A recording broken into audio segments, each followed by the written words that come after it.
Greetings, travelers, and welcome to Hollowbel's Storytime. Welcome, Blood Marley. Anyone else who's here, thank you for stopping by. I was away for a little bit, making some hot chocolate.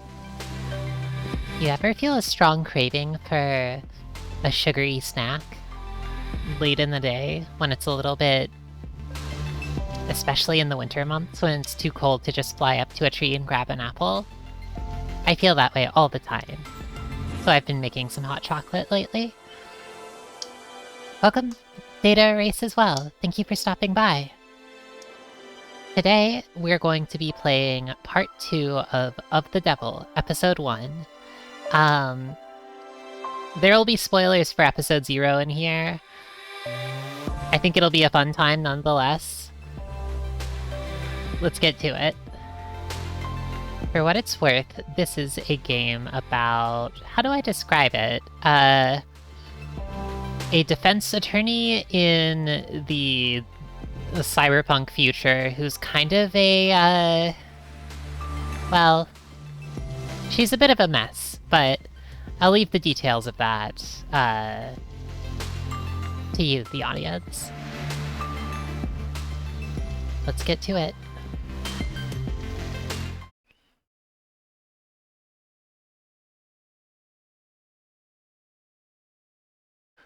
Oh my gosh.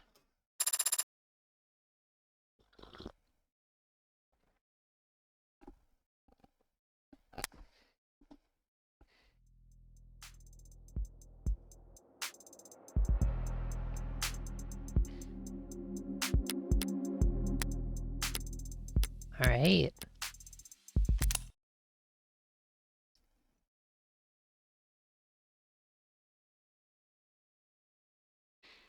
What's our recap? Let's see. Last time on Of the Devil, a Dr. David Asher, who was a brilliant roboticist and Morgan's drinking buddy, Morgan is the defense attorney, fucking died under mysterious circumstances. And when Morgan went to recover something that he left behind to her as a in case of something happening to him, it turned out that that something was his robot daughter, Sarah. So now our Morgan has a new friend. The two of them are going to solve this mystery together of how he died. And, well, maybe they won't solve it. They just want to prove that he didn't die of suicide, that he was murdered. So, let's get to it. I thought that was a loading screen, but I guess not.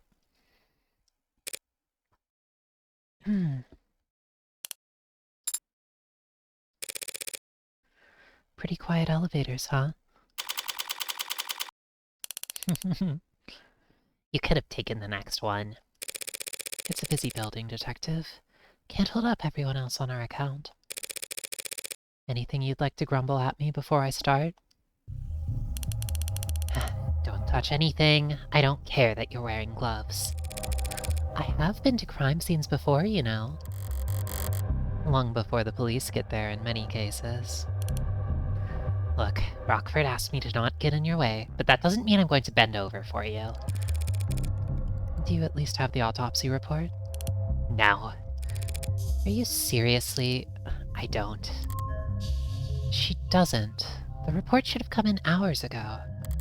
It wouldn't take this long unless the cause of death was still... Then I'd settle for a summary of the preliminary findings. Ugh. An emergency call was made shortly after 8 p.m. last night via the home security system. Emergency medical services had a VTOL in the air. VTOL? In the air within the minute. They landed in the penthouse's helipad at 8:08. What's a VTOL? That one isn't in there. Dr. Asher was found unconscious, low blood pressure, and a weak heartbeat. He wasn't breathing. Oh. In-flight auto-triage administered artificial CPR while in transit to Gates Field Memorial. He was declared dead a few minutes after being taken to the emergency wing. Vertical takeoff and landing. Oh, like those ones with like a helicopter. Cool. I see.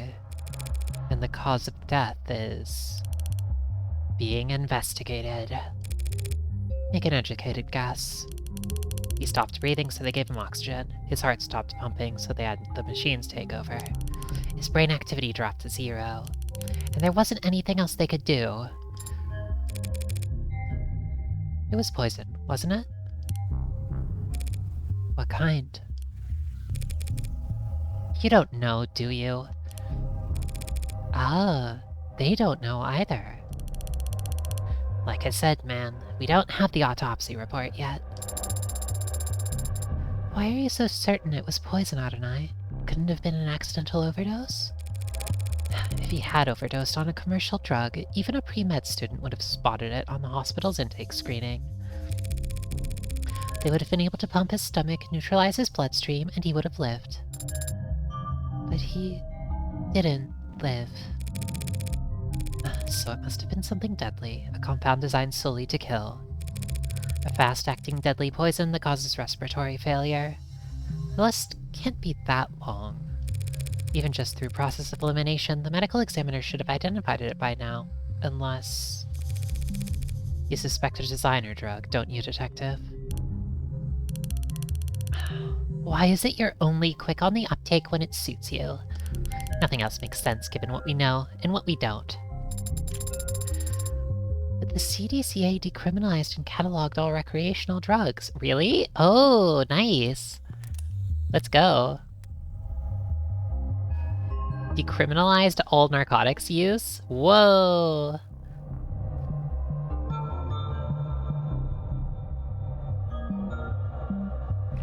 Oh yeah, okay. Okay, so they can tax it.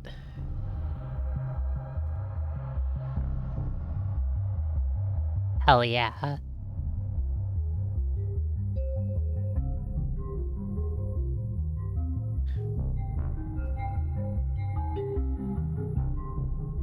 This sounds like a mess. Alright, so then the government started being, or like, drug designers started being like, drugs are legal and the populace is suffering. Time to make all kinds of new designer drugs for everyone. I don't know. Sounds better than what we've got now, but we'll see. It seems like a bit of a mess too. Where's our... Guess you aren't entirely clueless about politics. So whatever Father overdosed on should have been in the hospital's database. You need to update your definitions. You're confusing designer drugs with recreational drugs. What is the difference? Recreational drugs are decriminalized and sold through pharmacies after years of testing and mountains of paperwork, while the average designer drug was invented last week in a 19-year-old line cook's bathroom on the other side of the globe. That is true. They're designer drugs until they become recreational drugs. Hospitals can't know the proper countermeasures for an overdose of a drug that didn't exist 48 hours ago. Recreational ibuprofen? Welcome, Mide! Thanks for stopping by. I came across makeshift labs all the time when I was a uniform. The equipment's cheap and widely available. Oh, nice. Black market cooks, grey market peddlers, white-collar lobbyists, all chasing each other's tails in a long line to find the next big hit. CDCA didn't change shit. More people die from ODs than ever before. Only difference is, it's their families finding them in the living room, and not beat cops finding them on street corners. Real comforting, I'm sure. Oh. If it wasn't you talking, I'd say that was a criticism of law enforcement. Not law enforcement, just a law. Assuming it was a designer drug, that would certainly make things more complicated.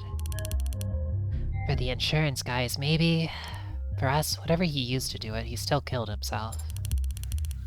Or didn't kill himself, if you insist. I'm going to take a look around now. Yeah, sure, make yourself at home. What's that face for? I thought that there would be an outline. An outline? Around where they found Father. Like in the movies? Like in film. Connect to the police's network and bring up their ARCS file. Augmented reality crime scene. I see.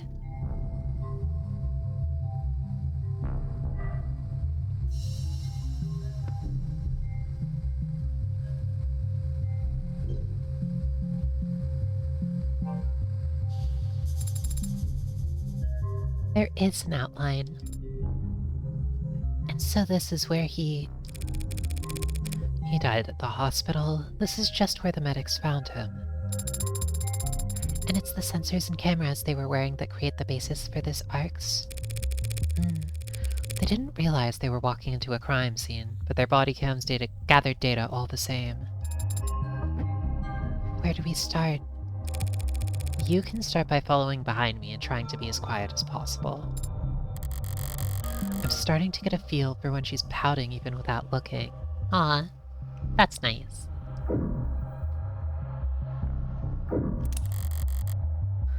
I always admired this view. The buildings gleam with reflections of holograms and sunlight, and their shadows obscure all the rundown, rotting parts of town. Maybe the view's secondary. Maybe all anyone really wants is to put as much distance between them and the street level as possible. Oh. Is it possible that a witness could have seen something through these windows? Not through these windows, no. David installed wide-spectrum auto tint in all his homes, all his cars. I didn't know that. Well, you wouldn't notice unless you were viewing the penthouse from more than... Why did he care so much about his windows? That's good. Good question.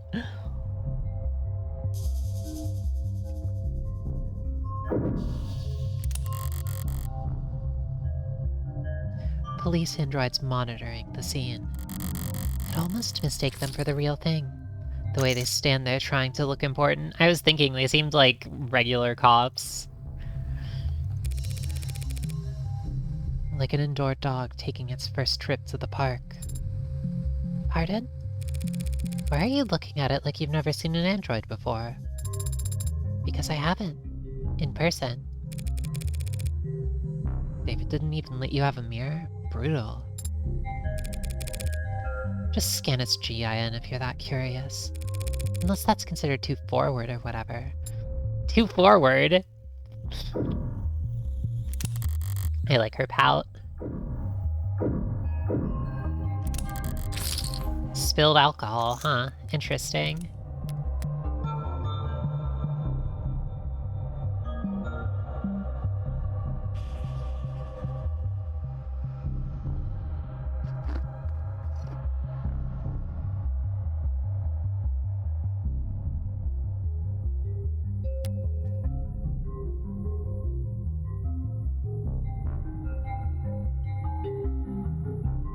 Nirvana, huh? Spilled alcohol. The arc showed how it looked last night before it evaporated. No foreign substances in the puddle, it's clean. So does that mean wherever this spill came from must be clean as well?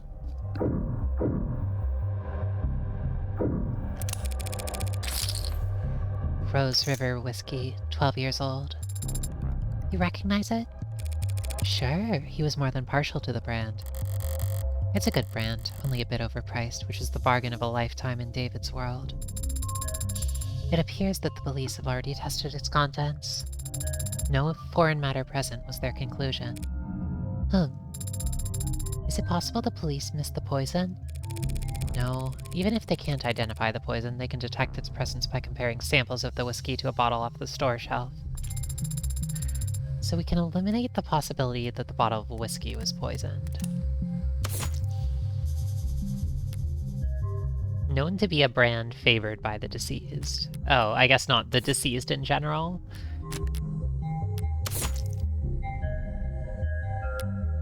Alright.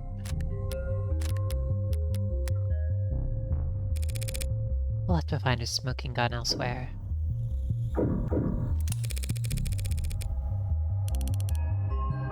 All the docks were take-home safe, nothing spicy. When was it last used? 7:48 p.m. Still reading work emails only a few minutes before he committed suicide? Morbid. There's a lot of messages marked priority that breadcrumb their way back to an article. Warm android blood saves soldier's life.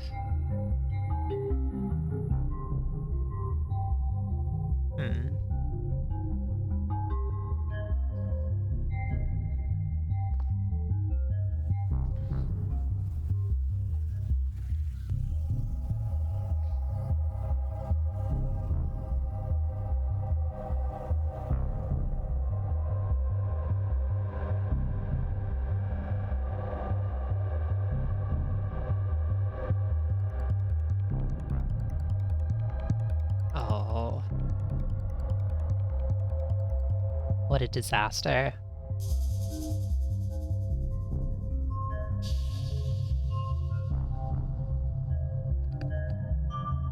So...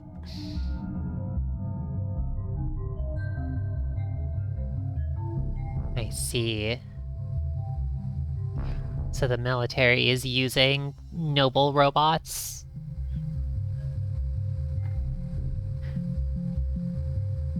What happened to the robot? The robot just, like, opened up their veins and, died? Damn. Rip.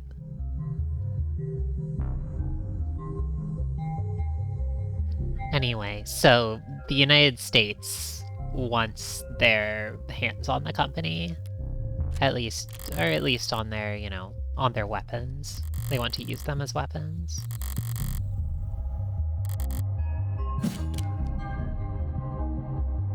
Well, I would say, like... I mean, there isn't a military contract yet. It'd be bad if so.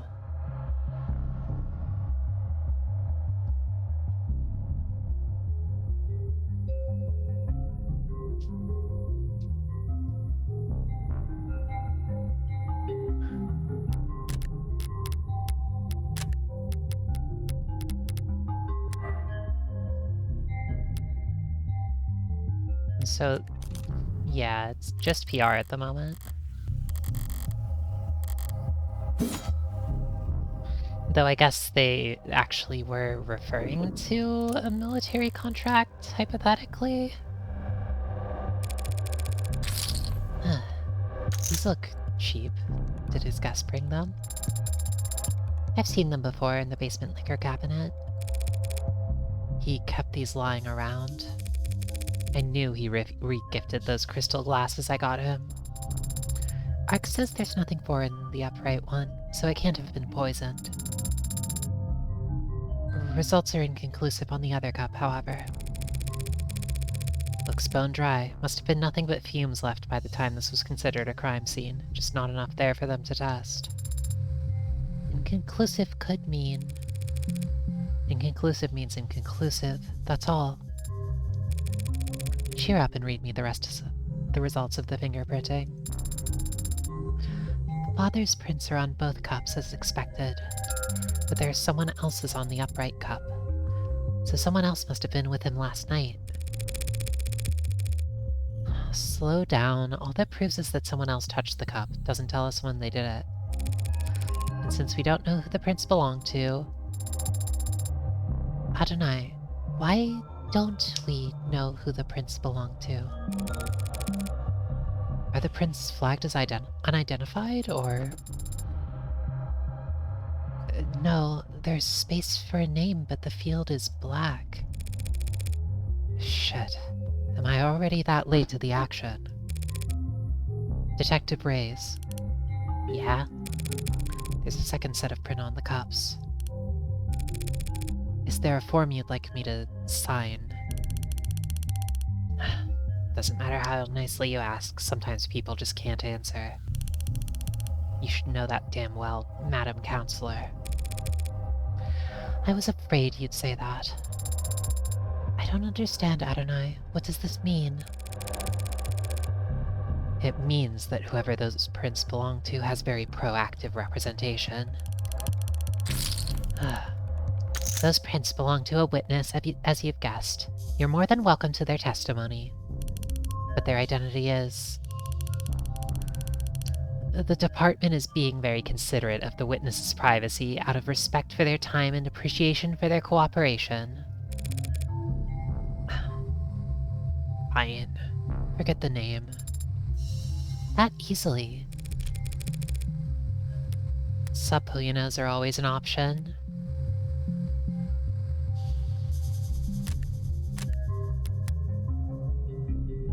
But I'm short on time. What did the witness have to say for themselves, Detective? To paraphrase, they came to see Dr. Asher last night. The two of them talked and they had a drink together. Then the doctor got sick, so they activated the emergency system from the panel in the kitchen. The EMTs came and took them both to the hospital. Asher's condition got worse, all the witness's vitals were normal. The witness had their vitals taken. Then there should be a record of their admission at Gatefield. And that's it. I'm guessing you didn't just take all of that on faith. The numbers set up in most of the rooms on this floor. Everything the witness told us was corroborated by the building's own surveillance system. So yes, we can guarantee that the witness never put anything into Asher's drink. I'm guessing that I can't have the keys to the penumbra, can I? Not until the witness's lawyers are done reviewing it. Lawyers, plural. I don't have time to trade jabs with the law offices at Johnson, Johnson, Johnson & Johnson. Say, how about I give you their business card? The law offices of Kochler, Gustav, Prince & Prince. I was close. That's funny. No way I'll be getting any client information out of them directly. If all of you bloodsuckers want to get together and tear each other apart, text me before you start. I'd like to watch. Yeah, I bet you like to watch. What? What does that even mean? I don't know. Needed a moment to think. She's so funny. So that was it. One chat, one peek at the cams, and you've already eliminated them as a suspect? Look. They were searched, they didn't have any poison, any drugs. Not even a stick of gum. Even if they somehow did have poison on them, the camera footage confirms they had no opportunity to use it. It's Pride Month, Raze. You know what that means.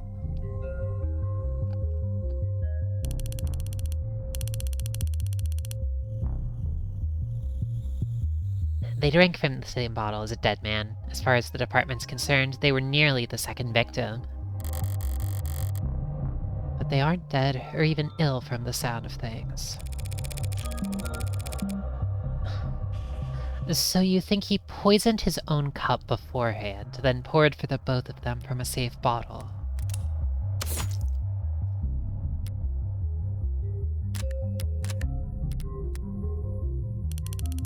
That's what the evidence is telling us.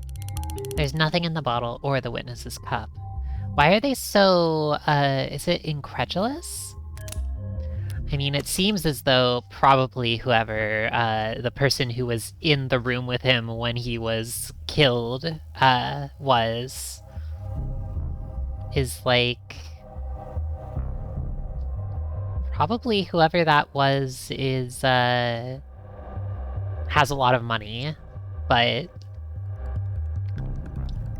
is that really enough to let you get away with it? A plastic cup with a small amount of whiskey left in it, found upright on the dining table at the scene of the crime. Yeah, well, maybe they'll figure out who that is. But after drinking from his cup, a cup he prepared himself, he fell ill and the witness didn't. And Asher died with a foreign substance in his body. An unidentified foreign substance. Suicide by poison. I get that you were close and simple explanations aren't all that satisfying, but that's life. One last thing. You said he prepared his cup himself. Did you see that on camera? He left the parlor to get the drinks and came back with his already poured. The witness says he got them from the basement. The witness says that, not the cameras. There's no cams in the lab or the basement. Oh, interesting. That would have been nice to know sooner. That seems like a security hazard. Why would Noble not set things up more carefully? Ah, it's intentional. If cams of his lab ever got hacked, outsiders could steal his IP and kick Noble's monopoly to the curb. Right. David did complain about Noble's weird protocols for combating corporate espionage. At least we can take comfort in knowing that Father wasn't alone when he died. Oh my god. Yeah, that's worth investigating. Arrived at 7:30 p.m. Left for 2 minutes shortly after. He started feeling weird at like 20 minutes later. Interesting. This seems like a straightforward poisoning by the person who was there with him. But it's probably not. A chessboard and a datapad with a series of characters. Oh, welcome, Keta. How's it going? We are investigating the crime scene. E4, C5, NF3, E6, D4, various other chess moves. I think N is knight. I think C is C capture, or maybe C is just like referring to the... You're working on your Ring Racer project again. Wonderful. I saw you finish the second sprite out of 5. Congratulations. This is... I think... I mean... It could be... That does look like a game, but... It could also be a cipher. Algebraic notation. Was he studying an old game or playing against himself? Black has checkmate in 40 moves. Wow, a robot that's good at chess. We ought to put you in a museum. But I'll take your word for it. Oh my god, her pout. She has so many reasons to be pouting around Morgan. It's awesome. What do you mean? Do you not play Adonai? Morgan is so rude. She's such a jerk. No. Especially not against David. Well, that is to be expected. Anyone who challenged Father to a battle of wits would naturally grow tired of losing. She's so cute. She loves her dad so much. Every game starts the same. Each player has the same pieces, the same moves, the same options. It's a true test of wit, strategy, and forethought. To me, it always seemed too... boring? Too fair. The smarter player wins every time. And that is something you take fault with. Of course. How's a gal like me supposed to win a game like that? That's nice. That's really nice.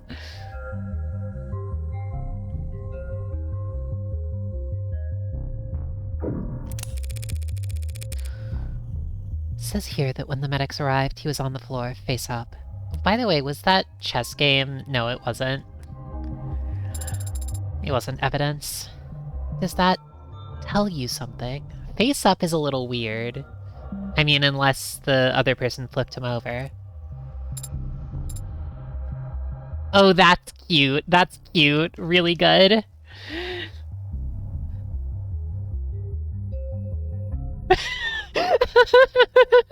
I love this, actually. Awesome. Awesome game. Hey, if you were going to drink a glass of poison, would you be sitting or standing when you did it? I find it very difficult to speculate on that hypothetical scenario. The seat by his body is pulled out.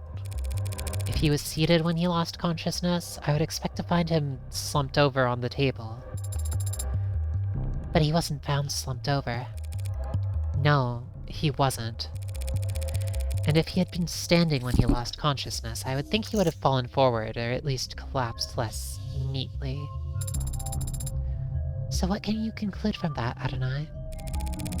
Only that I'm missing something.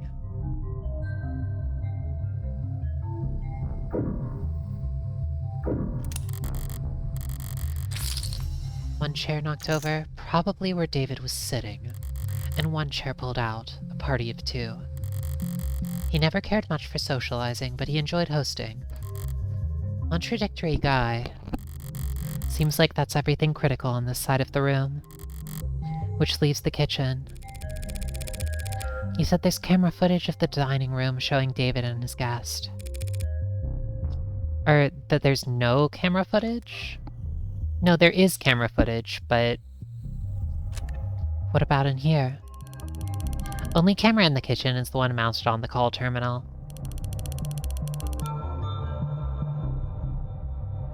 Oh, strange. I wonder why that is. You're having issues with web Twitch chat? Interesting. The console took a snap image when the witness ran in to contact emergency services. May I see it? Not unless you scrape the witness's face off the pic first. Oh, what a mess. Don't tempt me. 3 unwashed dishes in a single glass. Raise, these dishes haven't been scanned for prints yet. And? And I just assumed you might want to do your job. Yeah, they're prints. Most match the victim. But there's also... Hey! Don't sneak up on me like that!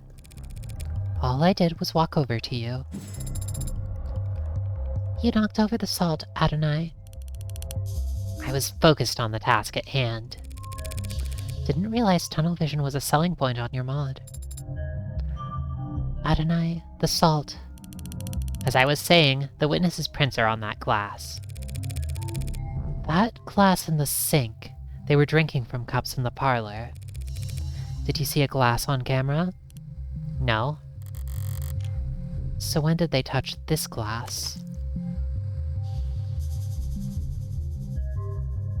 Okay, so it's a glass of water. Interesting. Did they swap it out?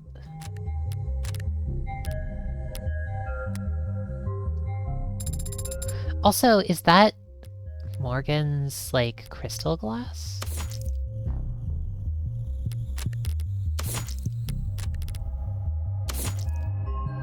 This one looks clear. Is this the one that Morgan gave him as a gift a long time ago? Witness must have thought about giving the guy some water, but he would have just choked on it if they had tried. What, you think this glass was the murder weapon? It's bad luck, Adonai. She's still focused on the salt. Whacked him on the back of the head so fast it went between video frames. That's genius. You should go through the footage frame by frame to prove your theory. Mature. It's bad luck. What have you been going on about? The salt? Shouldn't a machine be above petty superstition? It's not a superstition. It's an ancient wisdom. Give me one logical reason to care, then. If too much salt spills onto your food, it'll make you gag. Maybe it's on me for setting the bar too low there. I was thinking this is like super evidence. It's important that the salt is knocked over. Or that it was knocked over during the investigation. Consuming too much salt at once will make you gag, according to Sarah. Okay, so how is the salt relevant? Is it really salt in there? Is it actually salt? I don't seem to be able to click it, unfortunately, so... no further inspecting.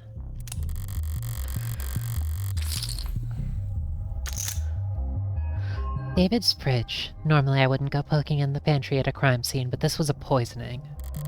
Some white wines chilling in the drawer, some real cheap liquors stuffed in the icebox. Old habits. Ray's, you said he left the parlor and came back with that whiskey from the basement. Huh? That's what the cams show, yeah? There's plenty to drink right here, and unlike the cabinet downstairs, it's actually cold.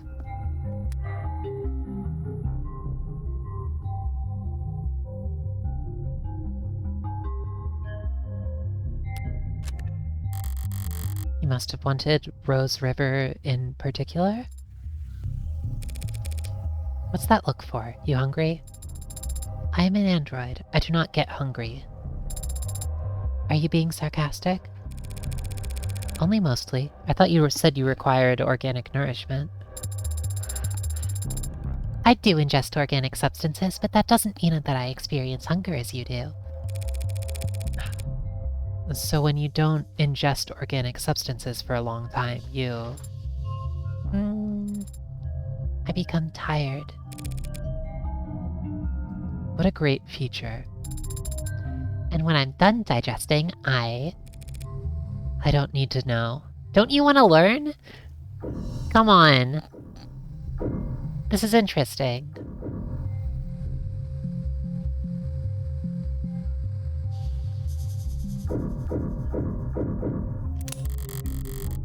Messy workspaces, but a pristine kitchen. David was a good cook, but only for others. Unless he had a guest, he'd happily eat instant ramen and protein bars for all 3 meals. Or 2. Or 1. No signs of food prep to be found, not so much as a cheese board. So whoever this guest was, they must have shown up unannounced. Interesting.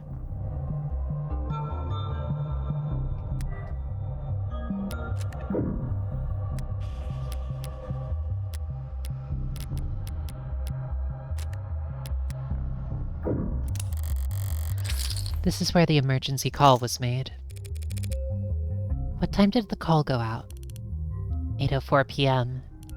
Before you ask, the witness left the parlor at 8:03 p.m. Not enough time to alter the scene. I wasn't going to ask that. When did the medics arrive? 8:08 p.m., remember? Hell of a response time for a penthouse. Private EMS came by air.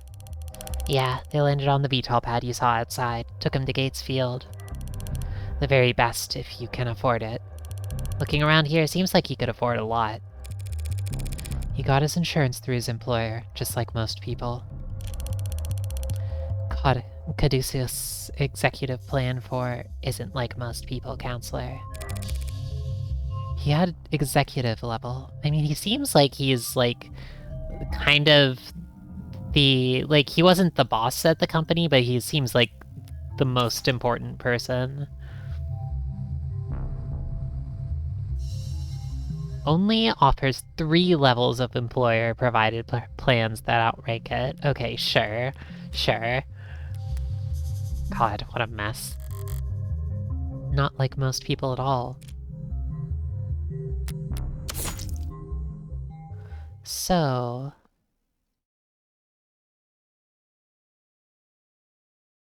there were 4 minutes between calling emergency services and the medics arriving.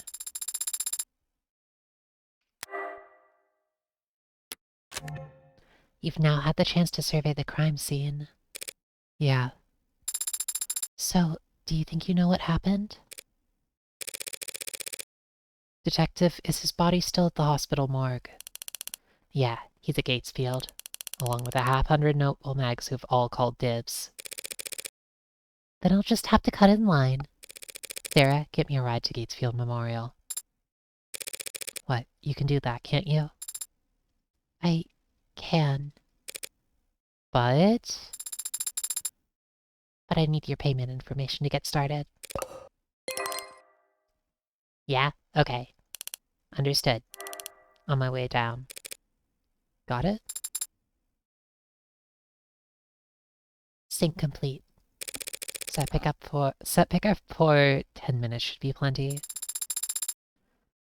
The crowd down there seems to have gotten quite large. 10 minutes to reach the pickup spot may be an ambitious target, Adonai. How bad can it be?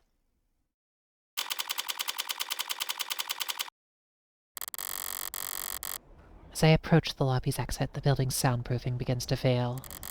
The crowd has gotten bigger, but there's something else happening out there. The energy's not panicked yet, but it's creeping up on the tipping point. Are this many people pissed at Noble for selling androids? The hell's got them all so excited? Adonai, what does that symbol mean? Sarah needs the 3 digits from the back of your credit card. I will provide them. In this rabble, probably something vulgar. Which one? That heart with a bullet hole. Oh shit. That's bad.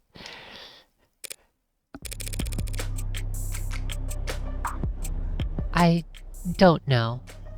It's probably nothing. Based on net associations, it appears to be a symbol for the heartbreak killer. Oh, she's gonna be mad. Alright. Oh, Morgan does not like this. That doesn't make any goddamn sense. Why would that freak have a symbol? Or a following? Or these... whatever these people are? And why the hell would they be outside David Asher's apartment? 'Cause Noble's trying to cover up the truth. They are? Those Megs in there are scrambling to shred every document they can. We need to stick together, form a perimeter, and try and catch them when they go to dump the scraps. Sarah, what are you hoping to find? Proof that Asher was killed for trying to blow the whistle. Blow the whistle on heartbreak. Noble doesn't want the world to know that the A-16 is sentient and homicidal. You think that Heartbreak is an android? You think whoever did all that was human? Nice expression. Good. I love her. She's so funny. Noble's advanced prototype went amok and started killing. Started killing random people? Don't be a lamb. It only looks random. There's a clear pattern, as long as you're smart enough to see past the bullshit. Well, she sure didn't figure it out. Oh, okay. And how does one see past the bullshit? Stop engaging. Smart kid, she gets it. She's asking the right questions.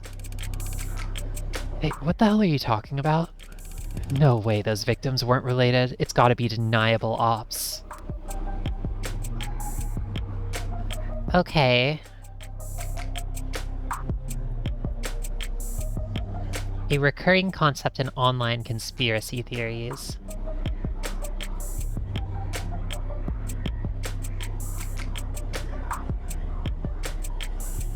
Oh, okay. Deniable ops are, anything that, like, somebody does that is, just plausible enough to be hand-waved away as conspiracy theorists. Or conspiracy theories, I mean. They must all have been in DO together before getting their records bleached. Then as soon as they've outlived their usefulness. What are you, nuts? Everyone knows the first 6HK got to were the 6 prototypes that came before him. Worm android's so perfect no one could tell the diff. A bullet to the heart's the only way he could kill those other over-engineered freaks. Everyone's got a goddamn opinion. I see. Stop seeing, start moving. These people are insane. She's one to talk. Why don't you eat some more corn slop, asshole? You think you can be the cyberpunk without ever thinking for yourself? Be the cyberpunk in caps? Alright.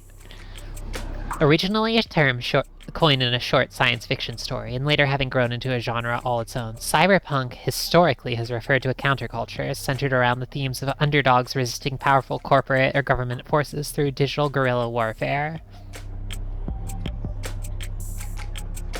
Over the last 2 decades, it's taken on new meaning as a kind of mythologized way of being for the adolescent or disaffected to aspire to, a code of contact that emphasizes anti-authoritarianism, community organizing, corporate disengagement, and socioeconomic consciousness. A wanderer with their own rule of law.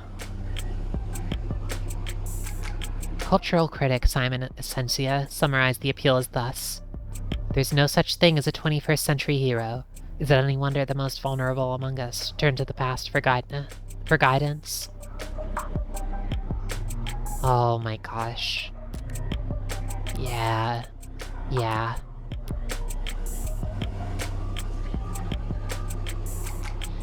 I was thinking about how, like, the story doesn't really... I mean, the closest is, like, Fran.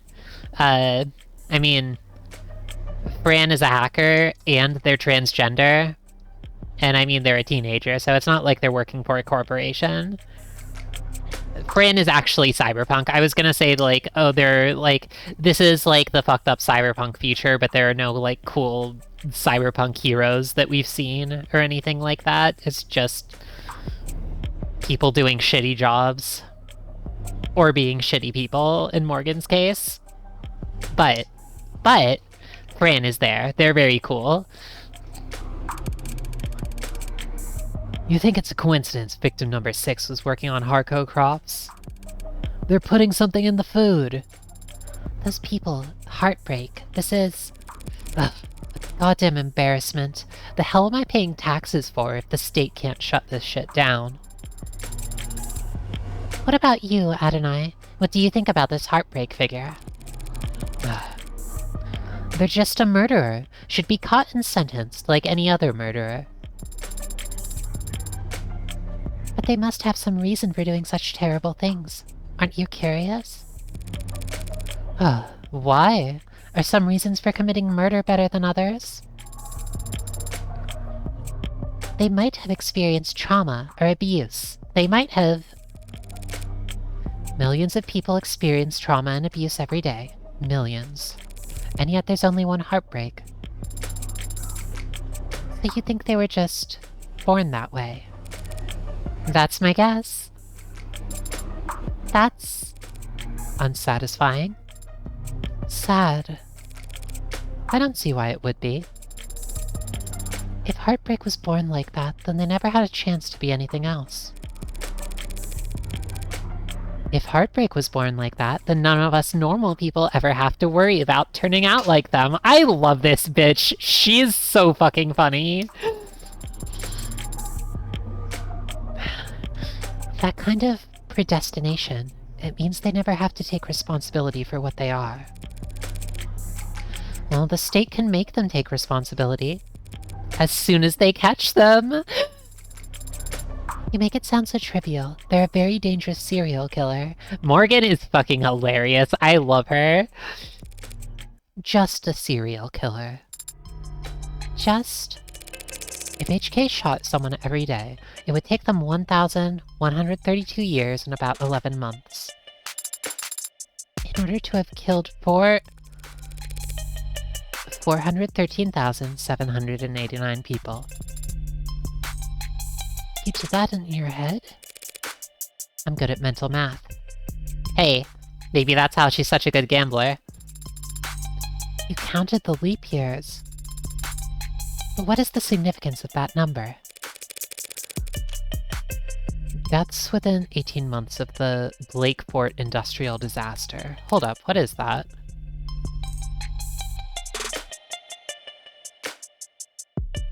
Oh god.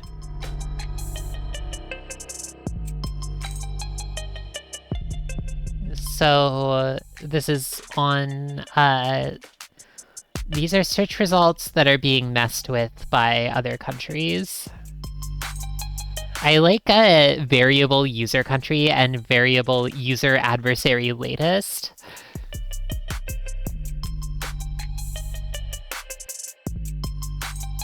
Tired of running into slowdowns? So are we, but maintaining a secure data border takes resources. Contact your representative and explain why you think the national data security budget needs to be expanded using our easy right form here. What a fucking mess. This place sucks. Times that number by 2 for the injuries, tack on another 183% for the birth defects. Injuries? Birth defects? What was this Blakeford industrial disaster? 413,000 dead, and there wasn't anything evil about it. Just human error, some shoddy welding, and time. So you think that heartbreak is nothing by comparison? Perhaps that is the problem then. If they're nothing, if they represent nothing, then they can stand for whatever the crowd wants them to. Please make way. Officials are coming through. Please disperse. Keep walking, pigs. Fascists! Noble owns the cops. Only the cops they build in their factories. Very funny. Why are we tolerating this shit? Why don't we start arresting protesters? You want me to wade into the crowd with a nightstick? Prove them wrong? You know what I mean. We're the only people in the city trying to do some goddamn good, and they all just... That's just part of our job, detective. No offense, man, but wearing a police badge earns you a little more hate than... Do they give prosecutors badges? I have an idea for the parking garage. Does that count? Depends. You ever hesitate to wear it in the open? This moral relativism seems like a strange philosophy for someone in your profession, Adonai. These are nice portraits. I like the Morgan one here a lot. Very good. Breaking out the thesaurus on me. I'm only being realistic. And... humble. I'm just one woman, Sarah. Whatever I do, right or wrong. It's less than a % rounding error in the grand scheme of things. She was being a little bit, playing it a little bit, fast and loose when she said that. Do you tell that to your clients? No. But they come to appreciate it. When I win. I don't mean cops in particular. The same deal applies to anyone who works for the state. The terms are stark, but the ink dried a long time ago and we all agreed to them. I don't recall voting for it. Well, not voting is how these things come to pass, so... We traded freedom for safety, individual rights for collective power. The state won, the citizens lost. The very least we can do is take their criticisms head on. Look, I don't have a problem with the responsibilities of authority. Only with authority being challenged. But they treat us like we're the bad guys. Well, sometimes we are. Sometimes the law is wrong. So if any given individual is ever too small to affect change... So if the public's gonna hate us no matter what we do. And if corporations and governments will trample over people the same, regardless of the character. And if we can't even be sure we're doing the right thing. What do you do, Adonai? What the hell do we do? I think it's pretty simple. It's not as complicated as you'd think. In times like these, in a world like this, the only logical way to live is... The only moral way to act is... do whatever it takes to win. These two are so stupid. Alright, let's go.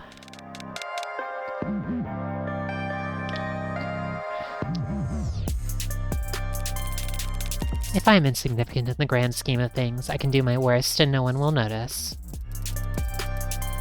If power is inherently evil, holding back won't save your soul. Just fight with both barrels.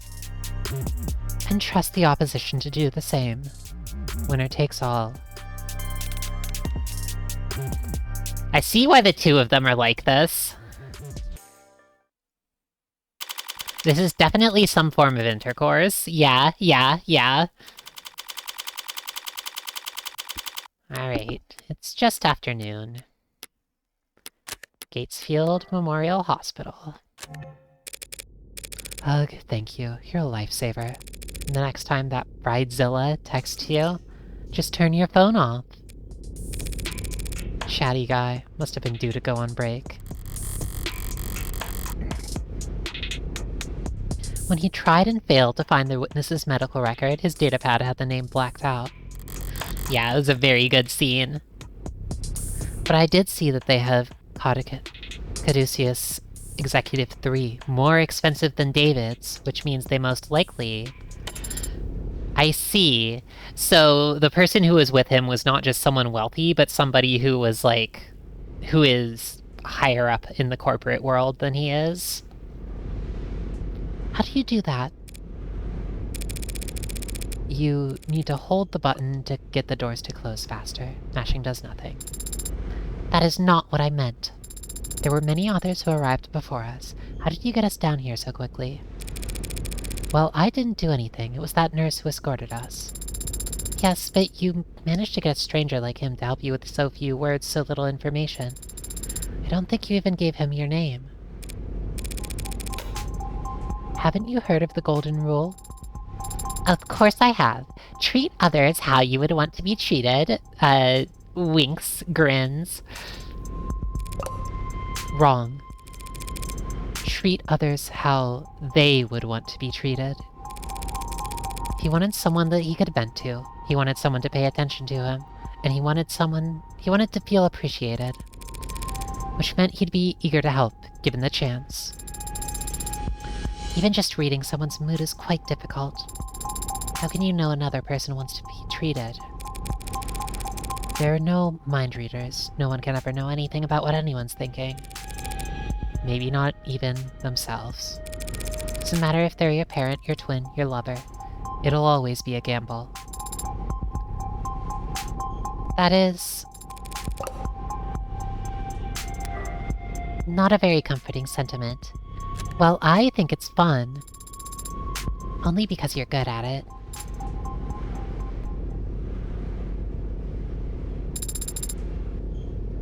How did you get good at it?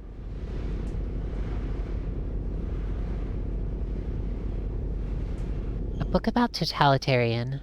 On the first page, it is as though mankind had divided itself between those who believe in omnipotence, who think that everything is possible if one knows how to organize masses for it, and those for whom powerlessness has become the major experience of their lives. Interesting. Same as anything. Since Emma talked about the social contract, yeah. Oh my gosh. Observation and practice. You must have been observing and practicing for a very long time.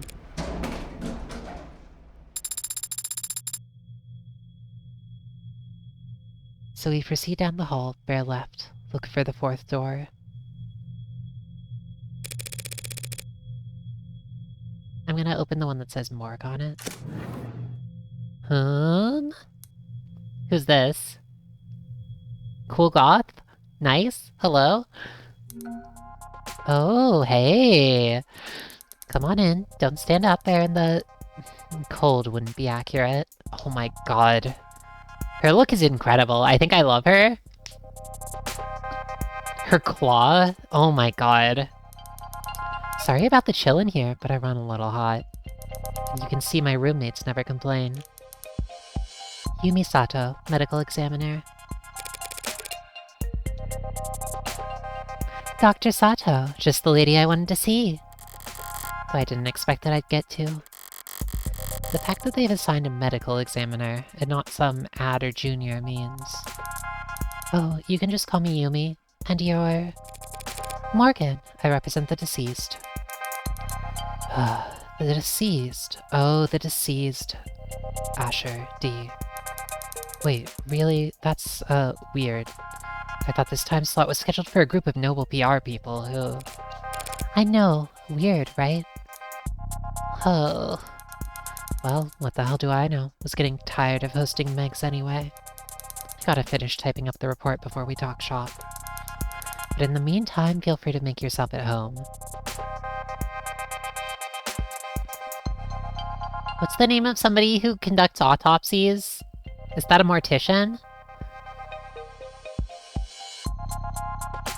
I think that's somebody who prepares bodies. Coroner? Coroner. I think that's it. Thank you, Keta.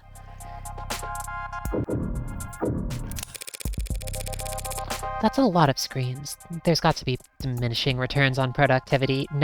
Don't tell that to a computer pervert. Why do you have so many monitors, man? You can't just ask someone that. Good question. Every quarter when they do inventory and budgeting, they ask me if I need anything, and I never do, so I submit a blank form. But I guess a while back, there was a +1 in a spreadsheet somewhere, and no one's ever corrected it, and so, boom, I get 4 new monitors every year. Nice.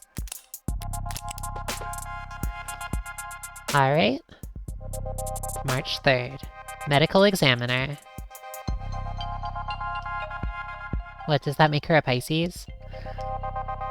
Likes accessories, reality TV, palm reading, dislikes, social media, dress codes, ebooks. Alright, nice. Loves to make new playlists, hates to throw out old clothes. Nice. Most proud of, her weekly meal prep. Yay!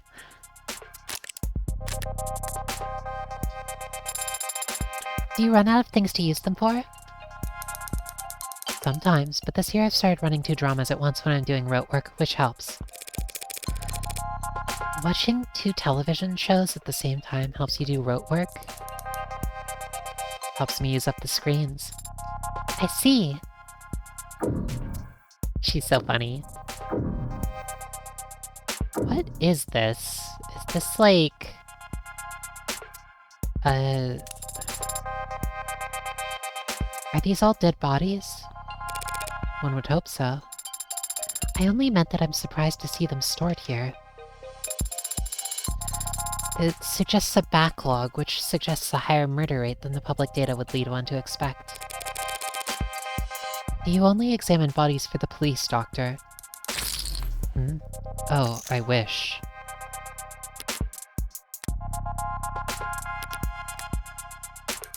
Now, most of my job involves confirming cause of death on natural deaths for their insurance adjustments. Aww. Insurers want to blame the mod for failing, mod makers want to blame the STIP for not exercising enough. Family says the company insurance plan would pay for mods, but not a gym membership. Yeah, that whole wall there is suspected defective liver mods, suspected leaking internal biobatteries, suspected CCIC. CCIC.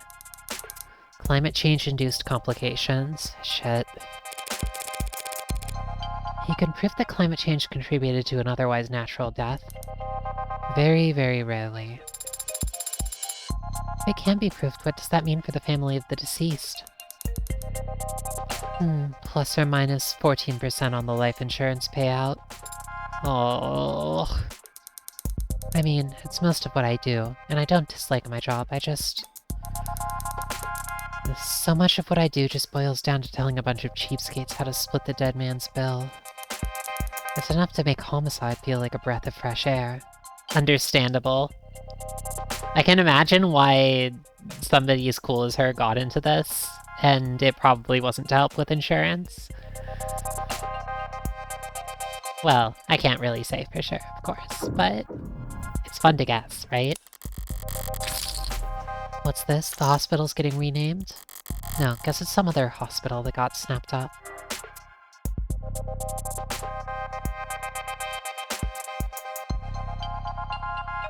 Formally renamed the Northeastern Ikaria Medical Complex.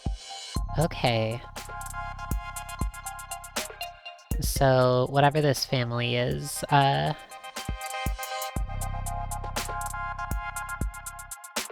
interesting. They were, a business that was involved with organized crime, probably.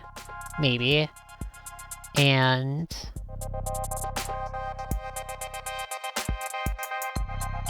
what is the Red Decade? I mean, red. That sounds bad.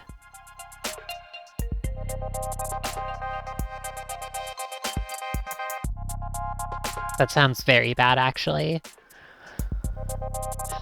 I mean, if I had to guess, I'm guessing there are some countries that don't exist anymore.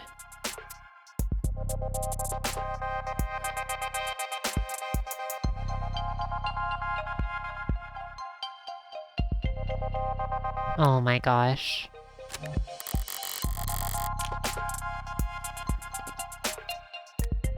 Articles? Okay. Interesting. So we might see the name Ikaria show up again. Or Renegan Medical.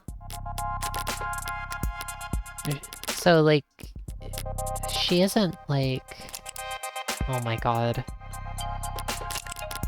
Where's, Oh, Sato. Yumi Sato.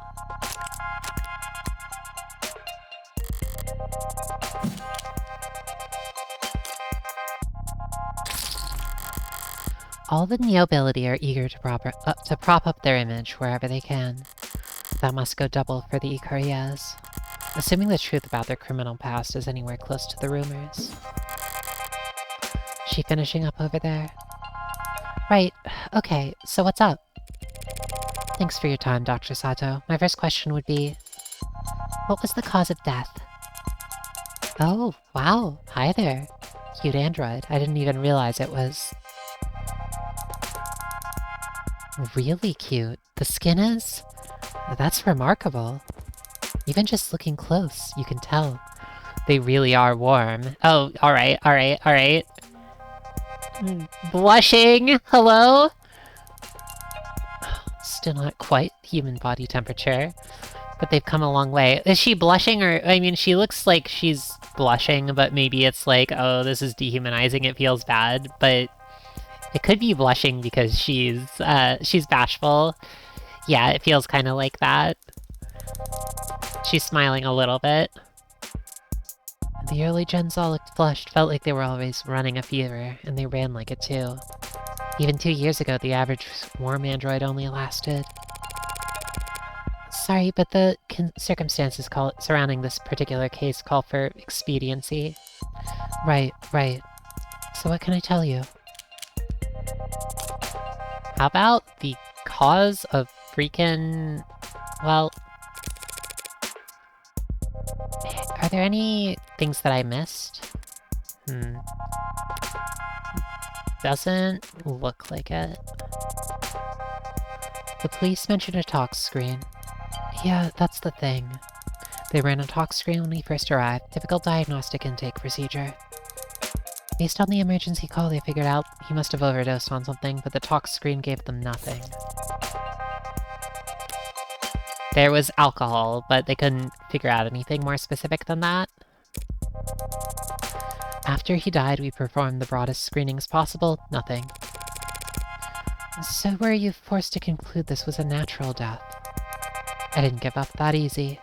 I took blood samples, compared their makeup with what was on record in his previous medical history, and I managed to isolate a single non-naturally occurring chemical compound that wasn't there before. What was it? Some exotic toxin from a different hemisphere? I wish. I ran it through every available database we have access to, and even a few I only sort of have access to through some friends. Not only does it not match any known poison, it doesn't match the chemical makeup of any registered compound. Wow, that's kind of over the top. Maybe they were right about the designer drug thing.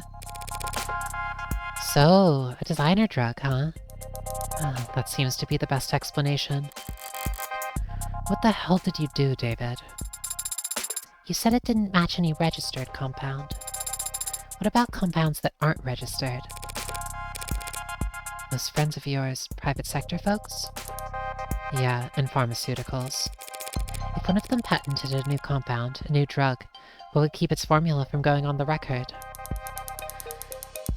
In the private sector, intellectual property is the norm, so you're expected to protect your research aggressively. Patent first, find a use later? Yeah, a patient would have to at least describe your compound in brief, but depending on what country you file in. I've heard it may be considered prudent to keep the actual chemical makeup off the record. Smart, using international IP law as your own personal minefield. How so? Whenever you're ahead, patent as much as you can as fast as you can, but bury the formulae so no one knows where it's safe to walk. Anyone small and ambitious comes along, finds a new drug they're excited about, you flip up your card, let them know you came up with the ideas years ago, and that you'll give them death by 1,000 court dates if they so much as blink. Wouldn't work on anyone your size or bigger, they could punch back, but for the rest of the field... Wow, you corporate lawyers are scary. I'm not a corporate lawyer. So you came up with this strategy just now. So it's possible that this poison is actually a known substance, something the hospital could have easily identified, if it wasn't considered a trade secret. Yes, unfortunately that is a possibility. Still, just because a drug is new, that doesn't mean it's original. Does the effect this compound had remind you of any other drug? Maybe one that's prescription only or a controlled substance? One you might know by another name but with a patented structure? Sorry, sweetheart. It's a general depressant. There are a lot of drugs that have that effect on the body, and they come in all shapes and sizes from all kinds of places. I mean, maybe if he overdosed on a depressant, that sounds like it could fit. Yeah, if the effect was unremarkable, what about its strength? Could you estimate how much of this stuff he had in his body, all told? Usually patenting and keeping trade secrets are mutually exclusive, but in this world, I see. Not precisely, no, not without detailed knowledge on its half-life, but I'd guess it must have been about 20 milligrams. Oh yeah, that could be enough. Is 20 milligrams a lot? Not for a medicine. So this wasn't just an overdose of something relatively harmless then. Yeah, I mean, depending on the kind of drug it was, that could be a lot. No, not if 20 mil was enough to crash his entire nervous system.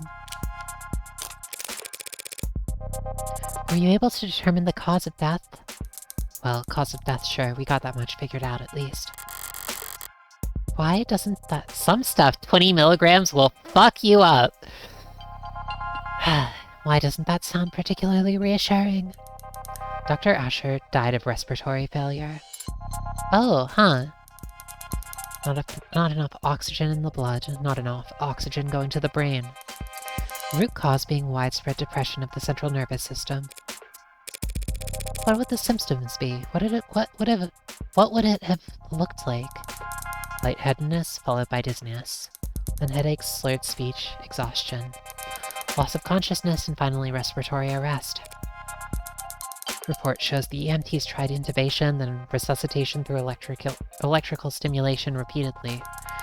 By the time he got to the emergency room, they were desperate enough to attempt direct artificial blood oxygenation, but it was too late.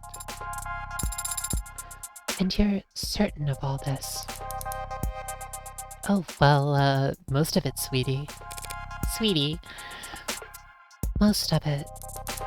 Yeah, it's turned into quite the puzzle, and I'm used to having more pieces to start with. I was surprised a man as rich as famous of him didn't have any kind of biomes, but his files show he wasn't a viable candidate for modding. Oh, a biome is slang for biomonitor? Interesting. Okay.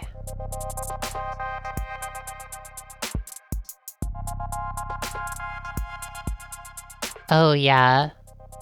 Okay, so, like, they're too expensive for the middle class, but sociologists are like, oh, well, they probably don't use them because their life expectancy sucks anyway, and they feel bad being reminded of that. Oh my god. Of course. Biomonitors are also frequently employed by incarceration, probation, and workplace health initiative programs. What a mess. Oh my god. Yeah, that's right. Without that kind of first-hand tech, we don't have nearly as much data as we'd like. But he was extensively monitored from the moment the EMTs arrived. We're very certain about our conclusion. Did you find anything else unusual? Workplace health initiative program that sticks a biomonitor in you? God. Evil shit. Cuts or bruises? No injection sites. Nothing in any cavities. Nothing at all, huh? Thank you, Yumi. Of course. So, you ready to view the body? Checking the evidence. The autopsy, respiratory failure. Where the hell is talk screen? Where the hell is talk screen? Send attending physicians back to med school. Send apologies to attending physicians. These readings are a nightmare. Nice. We could skip it if you want. I know most people get squeamish around corpses. Yeah, that shouldn't be a problem. These cut-ins are funny.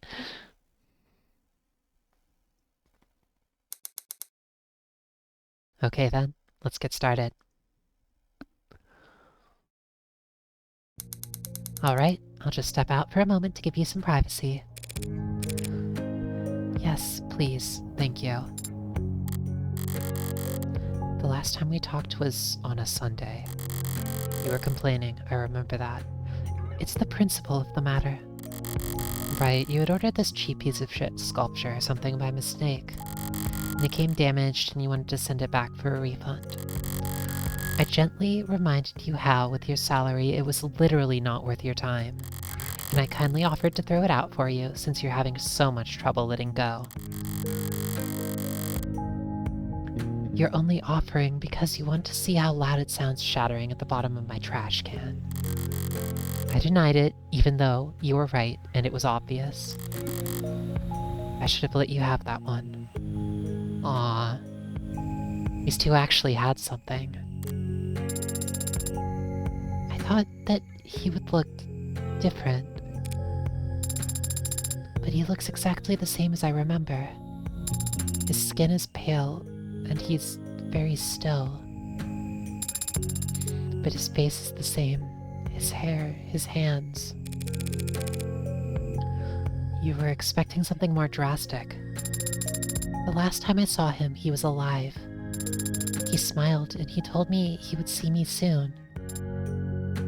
Now he is dead. Something is gone, and I can't find the difference. I'm trying to look harder, but I think I might just not be capable of it. And I wonder why. Why I was created to not be capable. Huh. Could be an issue of skill. She always knows just what to say. Or maybe it's not something that can be seen, no matter how hard you look. But it's there. I guarantee it. I've seen the transition enough times to be sure that between life and death, the distinction has significance. To the dead, at the very least. You're going to smoke here? Now? I'll pay the fine. That's not the issue. Were you expecting me to fall to pieces? Real boys grieve in all kinds of ways, Pinocchio. And some don't grieve at all, it seems. I'm a cold woman. Sorry to disappoint. The hell? Why the hell won't this thing light? Adonai, you have your cigarette backwards. Damn. Oh. Oh. Oh my god. Poor Morgan.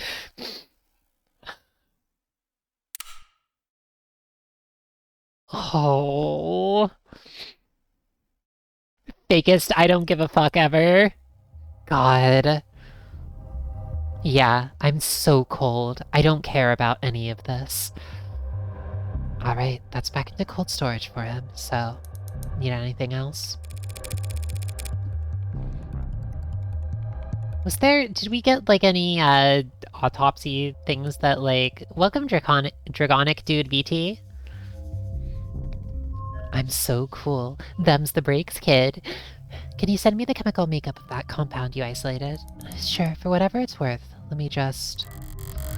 It's got carbon, nitrogen, oxygen, hydrogen, with hexagonal structures. I don't recognize it. So it's organic, but there's a number of metallic elements too? Oh, that sounds toxic. And if you had to speculate on its intended use based on what we know of its structure...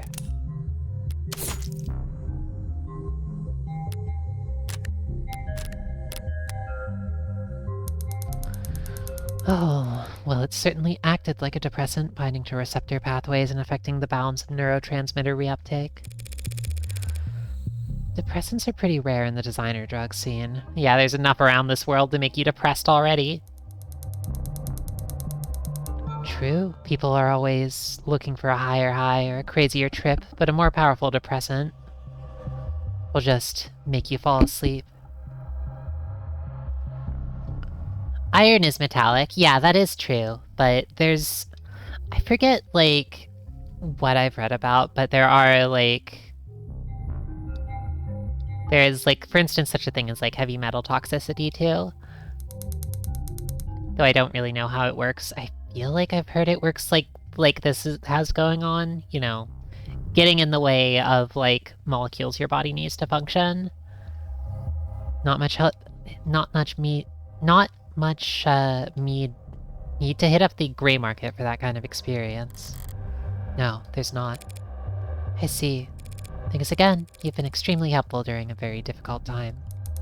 Hey, anything you need, give me a ring. That's very Rockford's orders have got me on call, so I'm already getting overtime for the whole weekend. Oh, glad to hear it. Goodbye, Yumi.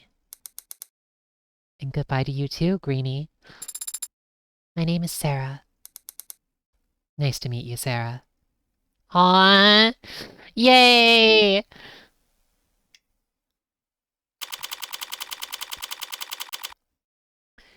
An inventor's notebook is the closest thing to being both non-public and helpful for patent applications. I guess that's like... Inventor's notebook is like... has specific legal, sort of functionality. Oh, jeez.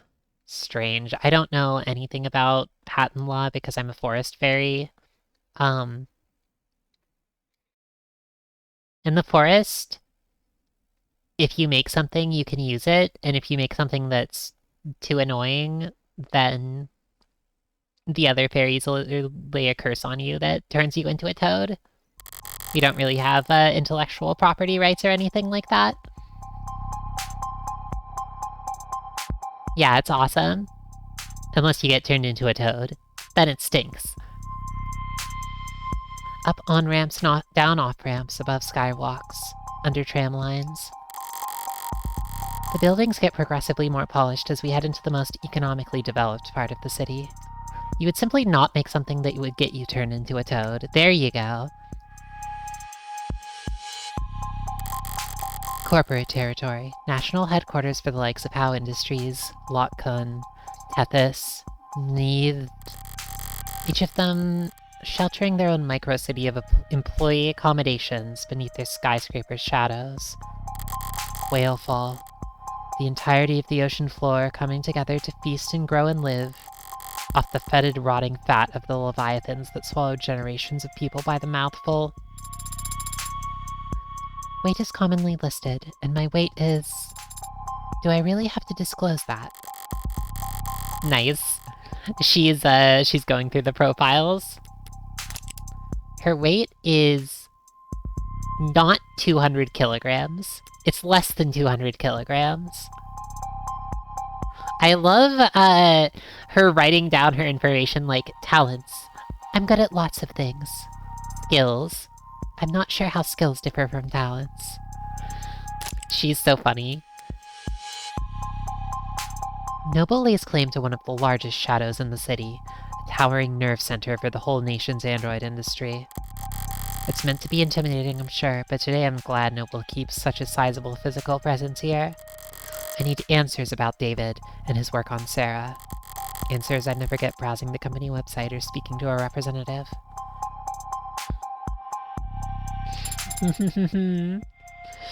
Big words from someone who fits in the microwave? I'm not a usual fairy. I'm not that short. Well, maybe I am that short. Not if it's a small microwave, though. It's fine. Synopsis, relationships. They're typically trivia sections as well. Should I start there? Noble will have their guard up, of course, but even that will tell me something. Where they let me walk, who they let me talk to.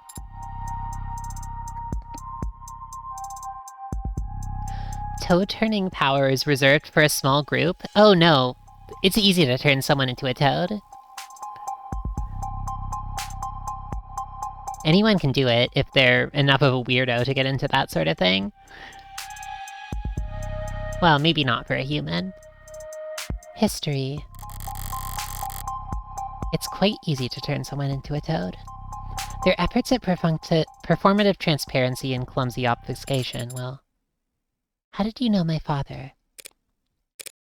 What? I'm sorry, did I interrupt your brooding?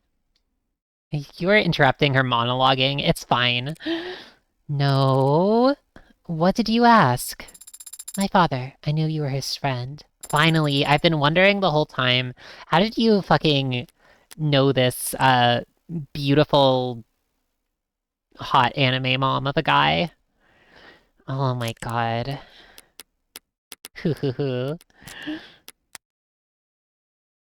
David is so mother with it. But what was your relationship like? Can't you just scroll through our socials? Oh my gosh, rude. Father avoided social media. And your online presence is... not significant. What is her online presence like? You saying I don't have enough followers. Essentially. We went to the same college. Interesting. You studied programming. No. I studied all kinds of different things as an undergrad, but not technology.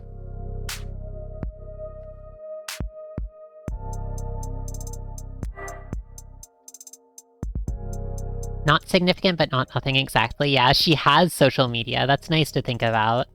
I want to see what sorts of stuff she posts about. I could see her posting, like... being, like, I don't know, like, posting pictures of her food with hashtags that, like... you know, having, like, 20 followers, that kind of thing. Is that a good way to prepare for law school?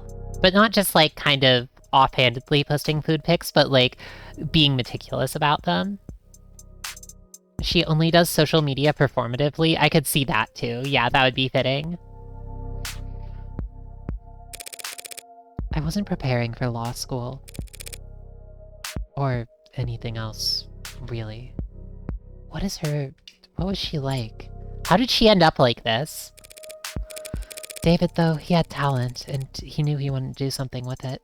He studied programming, robotics, discrete math, cybernetics.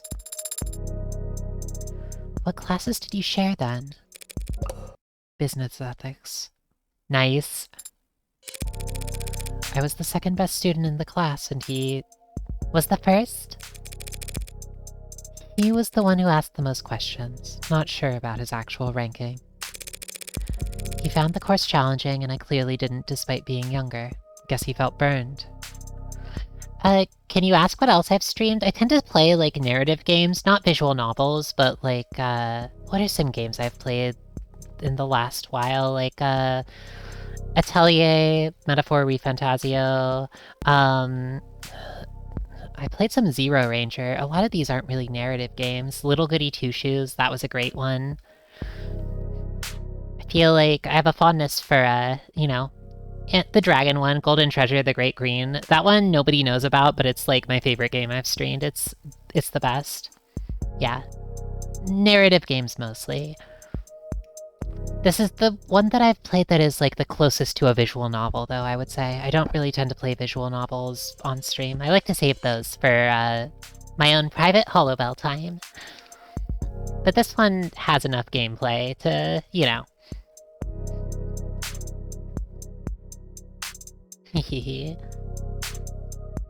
Oh, well, thanks for the follow. Much appreciated.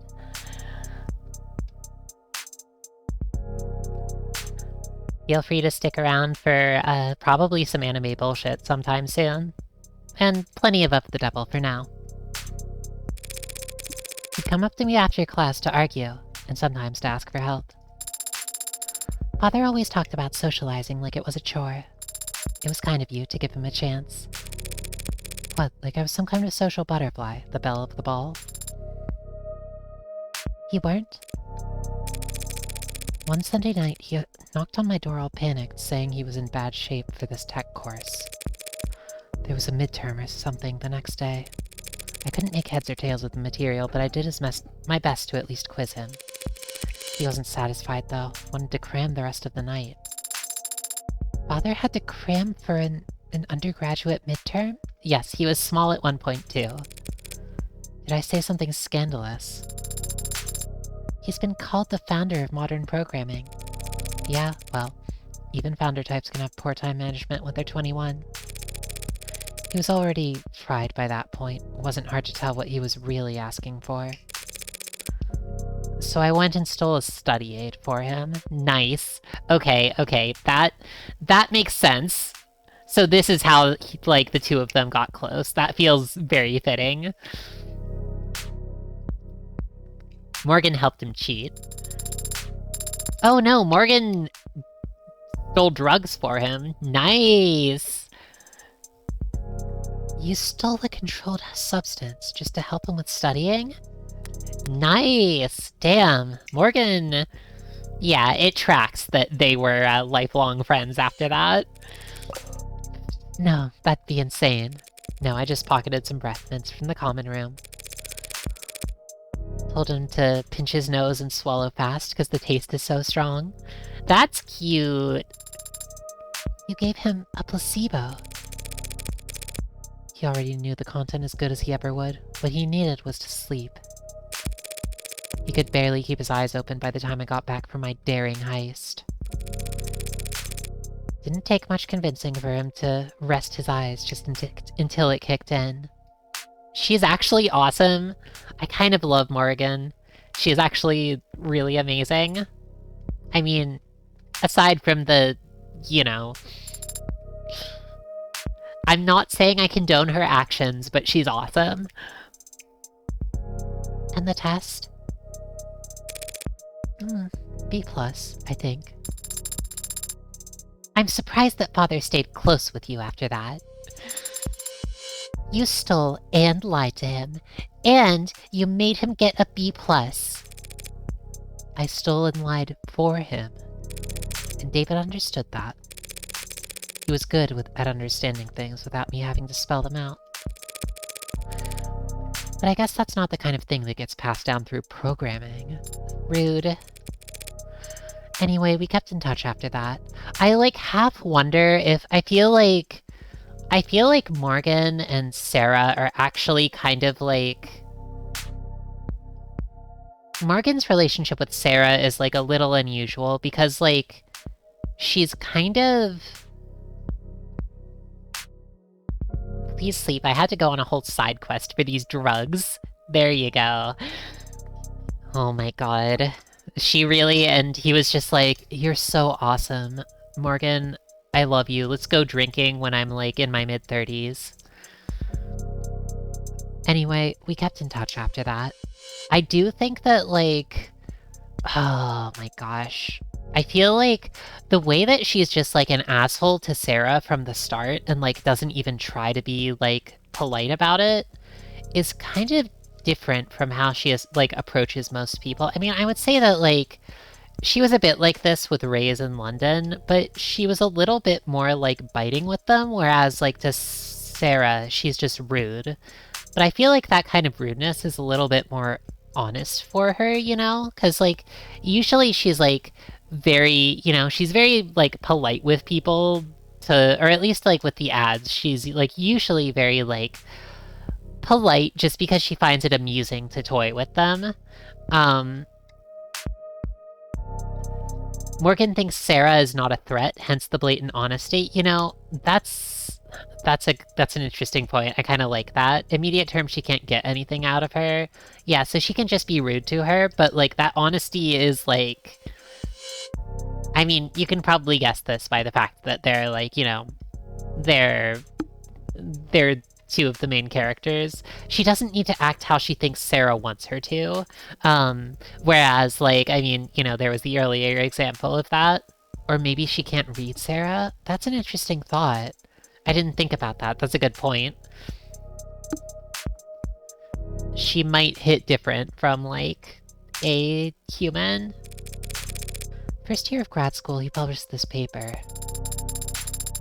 The Turing Solution, a framework for programming adaptive linguistic heuristics. One of his advisors came up with that title. David thought it was way too cocky. Yeah, it is way too cocky, I agree. But it still hasn't failed any known Turing test in the years since. Don't act like you're the one who deserves credit for it. He called me one weekend asking for advice on how to handle all the attention. Job offers, interviews, apprenticeships, invitations to immigrate. What did you tell him? I don't remember telling him anything, actually. A lot of our conversations went like that. He would talk to me about whatever personal or professional problem was stuck in his head that day, and I would nod while he wore himself out. And at the end of the conversation, he'd thank me, even though I hadn't offered a single word of advice. He took Noble's offer and they took over his education, paid him to work on his master's during the day and attend corporate training at night. And whatever else Noble may be, they were smart enough to start listening to him early. You were referring to his one-point doctrine. Quality over quantity. Simple and elegant, just like his code. Simple and elegant, but anathema to a global corporation with supply chains designed for maximum capacity and just-in-time manufacturing. But obviously they got over their distaste fast enough. In the span of a few years, Noble's gone from making manual labor ads for meager profit to being the world leader in intelligence as a service. Ugh. Even as he was making money hand over fist, he still kept in contact with nobody like me. I moved to the city for my apprenticeship. He helped me put down payment on my apartment, then made up excuses as to why he couldn't help me move boxes. So is that enough detail for you? Thoroughly convinced that he and I were in fact friends? I am. But, Adonai, the favor that you owe him, what was it for? That's private, understand? I have zero interest in talking about it with you. Oh.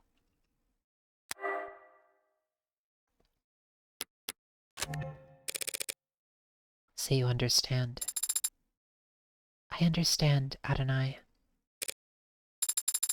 You will be arriving shortly. Should I send word ahead? Just tell them that David's lawyer is here. Thinking about how, like, oh, poor Sarah has been kind of isolated from people and is mostly, well, maybe not. I was thinking she's talked about movies, like, I feel like movies have come up. I get the impression that Sarah likes movies. It's possible that she's learned, like, a lot from them, but likes carbonation, that's fun. Likes collarbones, good taste. But, like, she, like, one of her, other fondnesses, there's, like, the 180 rule, which is, like, a film thing. Uh, so maybe she's, like, learned some human stuff from films, but I like that. I like the thought of, like, what if she, like, kind of took after David with her facial expressions, since that is, like, the in-the-flesh person that she spent all her time with. It's kind of nice to think about, right? Like David Asher doing the pouty face. Also, did he have like I kind of just like honestly, I imagined him like having kind of like lavender hair, looking a little Hythlodaeus with it. But I figure he probably has like the same hair color and like skin tone as Sarah. So he's like also a greenie. That's nice to think about.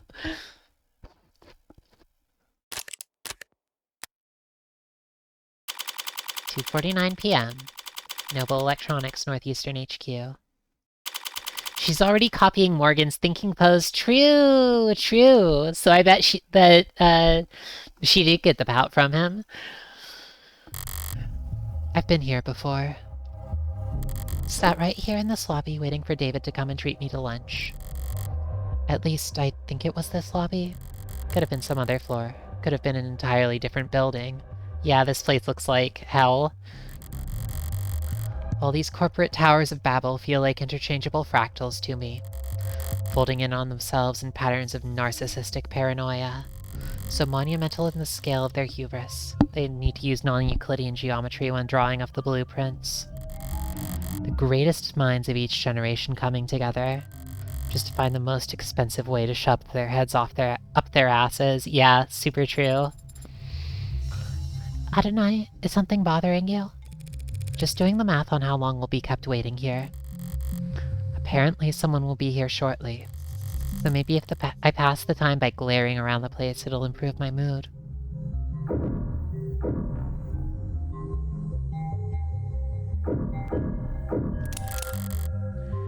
They changed the logo again. Oh, classic tech company.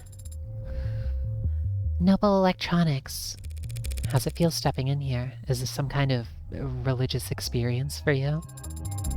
It's just the corporation where my father worked. Careful now, or they'll burn you for heresy against the company.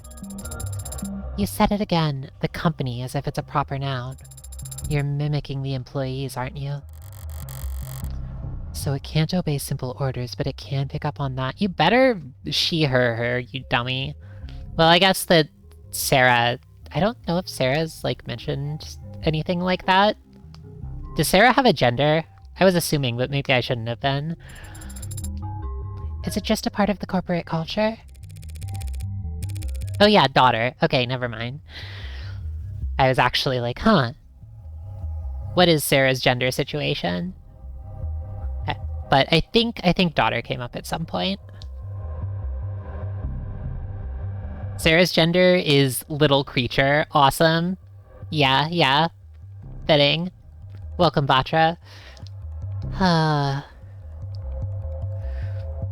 Noble's one of the biggest corporations there is. One of the biggest there's ever been. You mere humans can't hope to escape the gravity of anything that size, no matter where you live, or how far off the grid you think you are. So imagine what it's like working for them. You live in company dorms, work in company quarters. Wherever you go, that logo's above your head. You eat, sleep, and breathe on Noble's timetable at its discretion. When you spend your whole life inside of it, Noble must feel big enough to be the only company there is.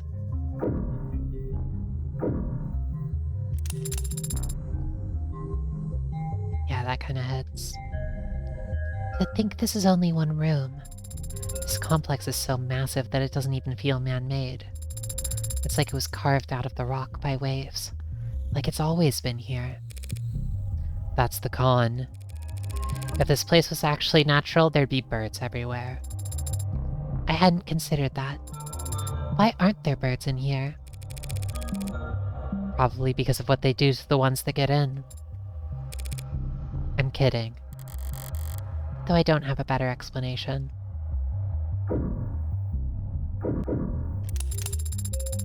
So much energy, so many people, so intent. Are you kidding? It's Saturday, the place is half empty. But doesn't everyone work on Saturdays? All the parents do, so they don't need to find childcare on Sunday. Ugh. Everyone else flips a coin, I guess. Oh, how wretched. All these people for 12 hours a day, 6 days a week. What could they all possibly be doing? Yeah, the pink and purple trees are very cool looking. Making work for themselves. You can be very cynical, can't you? Yeah, I'm terrible. But that guy is over there, just been jiggling his cursor for the last 20 seconds. Nice. Good for him. Whoever comes to greet us better have a pulse and some goddamn authority. My mood's starting to sour, and if they just send me the first link in their infinite chain of corporate bureaucracy, I'll make them wish. Morgan? That's me! Hey there, Android Manufacturing Quality Control, Eastern Division. Evan Dawes. Evan Dawes, he says, like it's an afterthought. What's a name compared to your place in the hierarchy? You seem familiar. Have you... I'm David's lawyer. Her, like, little proud smirk here is so cute. I love it. Oh, then we must have... Apologies. Let me first say how sorry I am about his passing. You and everyone else at the company must be going through a lot right now. As if it's a proper noun. Thank you for taking the time to meet with me. You're welcome, but it's no big deal. Everyone's on the razor today, but what else is new? And compared to PR or legal right now, our workloads in QA are... Never mind. How can I assist you? Shortly before his passing, Dr. Asher began the process of registering this android. Yes, that is Kurt. Unfortunately, he wasn't able to finish the job. Ooh, look at that. It's definitely custom. Gee, you think? Good thing I sought out an expert. Oh, warm, it goes without saying. Reminds me of the A16 Premiere, if anything. That hasn't come up yet. Barcode is cleanly printed, no visible defects. But you're right, it doesn't correspond to anything we've got on file. Well, they sent you the right man for the job. Now we just need to go to the right place. Not far, I hope. It's in the building. Oh my god, he looks so fucking tired. In the building. That could mean anything from down the hall to half a day's hike. The production line on B9 should have everything we need. He's so tired. Do you think he takes those stimmies too? You do manufacturing inside your corporate headquarters?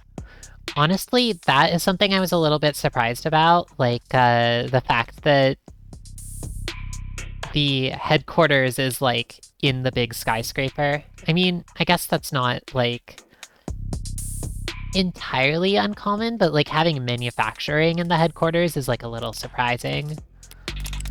It's hard to do that shit inside a skyscraper. Maybe if you got a basement?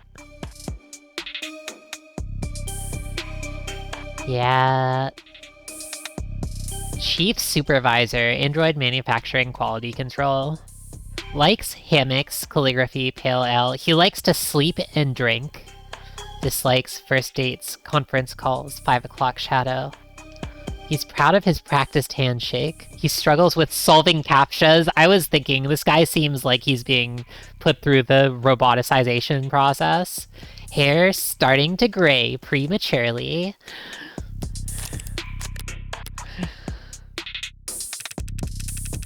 B9's a fully functional production floor, but it was only built for demonstrative purposes. New clients make deals upstairs about how many and what shape or size, then they come down to the basement to see how the sausage is made. Oh, okay. So it is, Basement 9. Yeah, I was right. Awesome. Whoa. Hold up. So... That's good! I just noticed that, when you, like, switch to a sub-menu and the screen, like, grays out a little bit, Saris's eyes and barcode stay bright because they're glowing. That's like a really nice detail.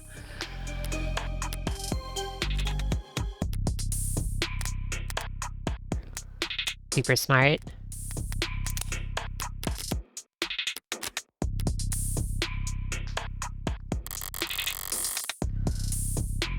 They have enough money to build a fake factory just for guests? Oh, it's a fake factory? Oh, fully functional production floor only built for demonstrative purposes. Yeah, interesting. Smart, so long as you're only giving tours and not giving away company secrets. No need to worry about that. We take intellectual security very seriously around here. In capitals, ugh. No kidding. There are 11 cameras on us at the moment that I can see. And who knows how many pairs of modded eyes are aimed our way. Clearly nothing happens here without the almighty company knowing about it. So if they try to claim ignorance about anything, it's gonna piss me off. Lead the way.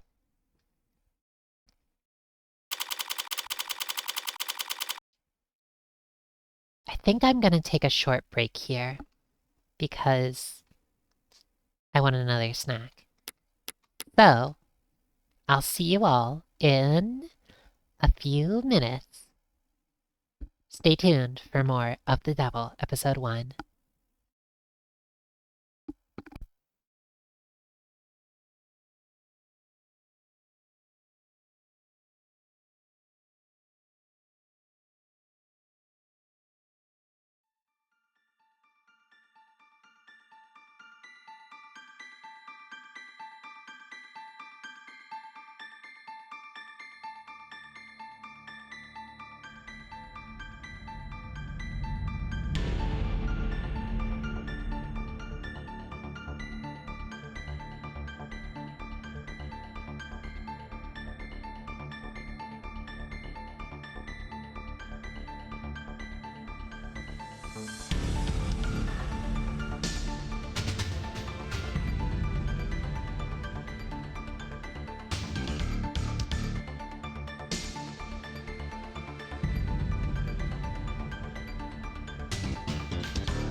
by the way. All of that is, all of this has been Zero Ranger, the Green Range album, which is a bunch of remixes that that fans of Zero Ranger did of songs in that game. It's a really good album. If you like Zero Ranger, I recommend checking it out.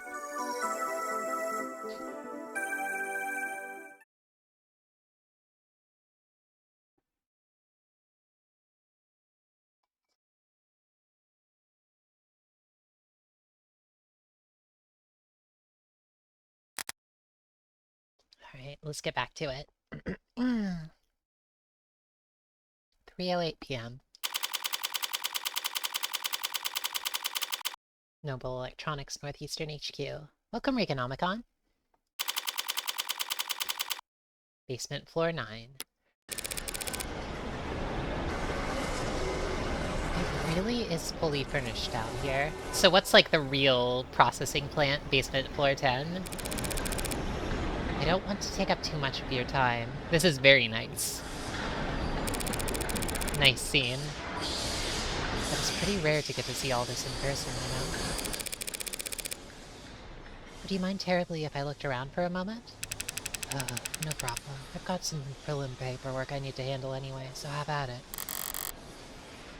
I better take full advantage. I'll need more than cursory knowledge if I want to figure out where Sarah came from, and why David wanted me to take custody. I'm gonna look around. You stay put in the meantime. Adonai? I didn't want to lose you among the rest of the merchandise. Oh, you jerk. She's so rude. What's being built out there? Top of the line, brand new bestsellers, the Animate 16. Or... looks kinda cold out there. We keep the factory floor refrigerated. Slows the organics already tuned metabolic activity to a minimum. That explains why the room doesn't smell like rotting flesh. Oh yeah, they're making meat people down here, meat robots. The flesh out there is only somewhat rotting, slowly. I just meant I'm surprised to see metal. Oh, well, all the A16s have alloy exoskeletons. The organics are layered on later in the process. Sounds like what Sarah told me about her cell. Maybe she really was the A16's prototype. But it's hard to imagine bridging the gap between her and these scattered doll parts. Yeah, the metal bones. Oh my gosh. I get that you can grow just about anything from Wax Gemini. Those are the cell cultures. But how do you get the synthetic and the organic to work together? Yeah, I was thinking about that with metal bones. Like, is there a danger of just, like, full-scale rejection? Yeah, that was our first concern when R&D began work on the worm concept. The 1.0s were real skin with synthetic muscle. It was just a horror show. Metal pulling on skin was just... oh god. Right. For 2.0, they worked backwards. Organic muscles, organic skin. The digital signals on organic hardware was a dead end. Didn't the muscles flex when you passed an electric current through them? Titanium is well tolerated for implants. Interesting. Is that what, like, is used for, like, reinforcing bones, then? Or, like, artificial ones? That's pretty cool. They'd flex and unflex, sure, but that's not nearly precise enough for facial expressions.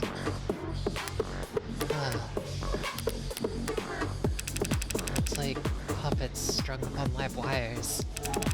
We used the test footage to haze interns, actually. Oh. He must have figured something out. The A16 wouldn't look out of place on the runway. Thank you, we try. He's so tired. Titanium is used for replacement bones. Cool. We ended up reaching out to mod companies. Well, we actually just bought out half a dozen of them, but oh yeah, that's the MechCorp way. Right. They figured out how to get human nervous systems moving mechanical limbs decades ago. So we just needed to get a mechanical nervous system to move living limbs. Very clumsy attempt to avoid using the word human. High-precision mods are slotted straight into the nervous system. They receive their input from neurotransmitters, not bioelectricity. So you had to do the opposite. Exactly. We created a synthetic neurotransmitter that our androids could use to communicate with organic flesh. Where did that breakthrough come from? Dr. Asher? Hardly. He led the team that built the motor neurons in this analogy. They carry commands from the central nervous OS to individual muscles across the chassis. The the synthetic analog serotonin. That was actually an old brainchild from the VP of Android Futures, Helen Young. No, hasn't David mentioned a Dr. Young before? Serotonin? Oh my gosh. That's what Yuki feels whenever she sees her.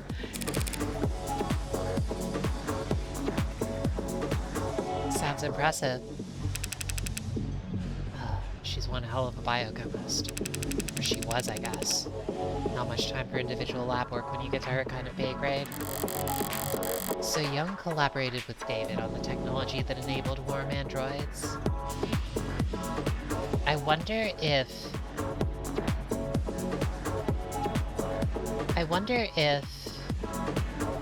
is Young going to show up later? Is Young going to be like the person who happened to be spending time with David? As I thought, whatever went into Sarah that makes the android so distinct, he couldn't have taken sole credit for it. Young, did he partner with her on this?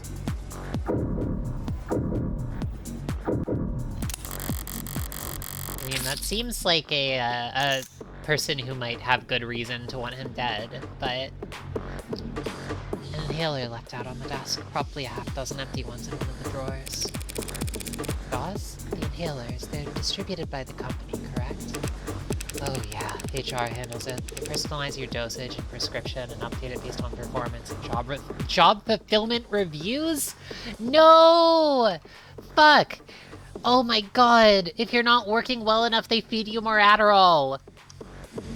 That's insane! This setting is a nightmare. I love this game, but I also hate it. HR doses you. Other corporations do it the same way? Yeah, pretty much. Everyone's trying to keep pace with each other, so... Can't have your employees losing focus on the job. It could cost you who knows how much in lost efficiency.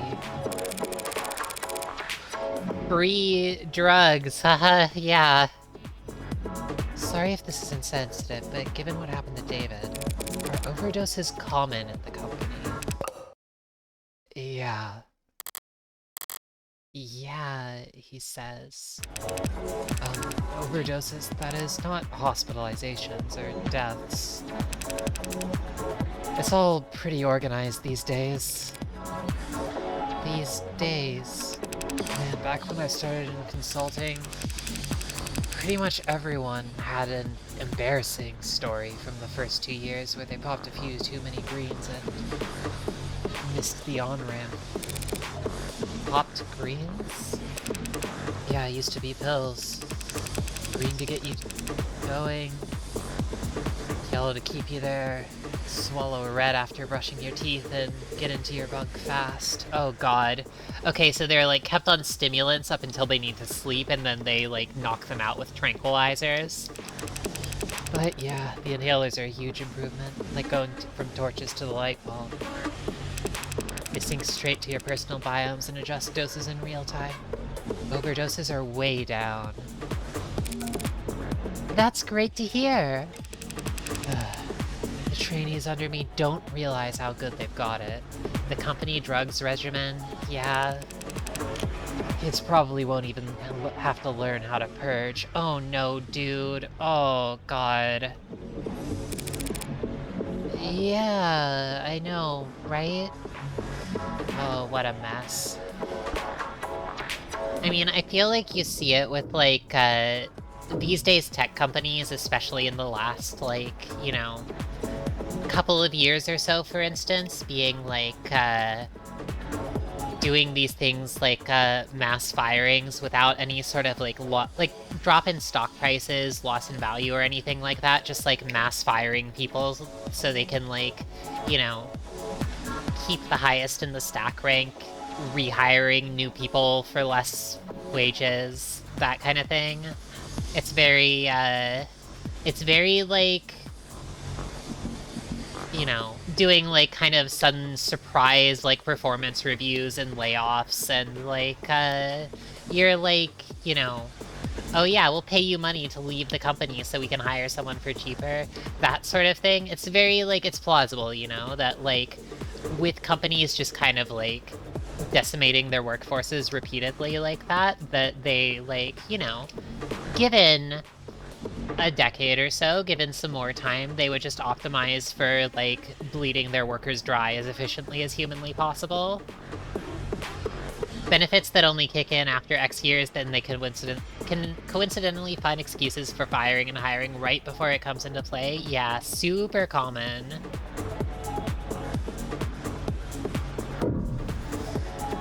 The leaving bonus if you just decide not to challenge the performance review, yeah, disgraceful. It's not that they have, like, remorse about hiring people, is, like, the sense I get, Mide. It's more that they're like, well, we can save more money if we just fire the people who are working at the company instead of giving them higher wages or treating them better, because we can treat the new people worse. So it's not like they have remorse about hiring the people they hired, they just want to see them gone. They just want to replace them with someone they can pay less money, but they don't have remorse because they're going to keep doing the same thing over and over again, as long as they can get away with it.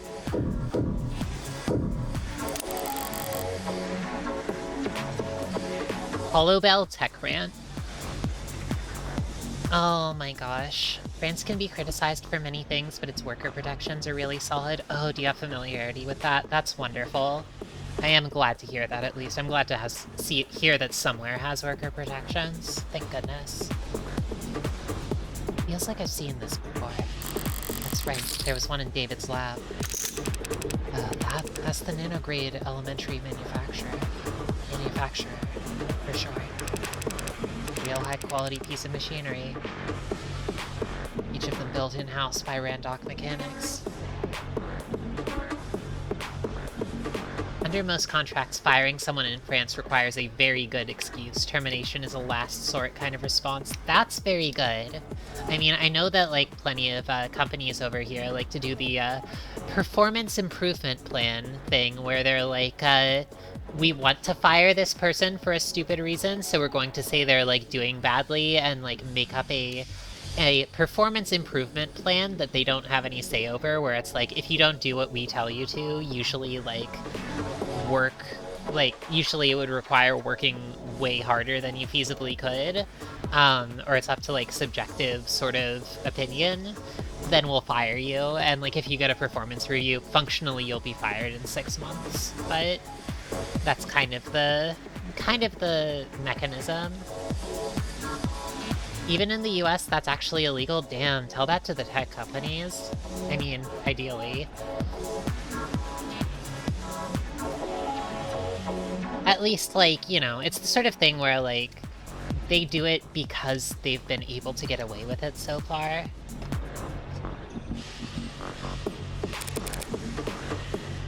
What does it do?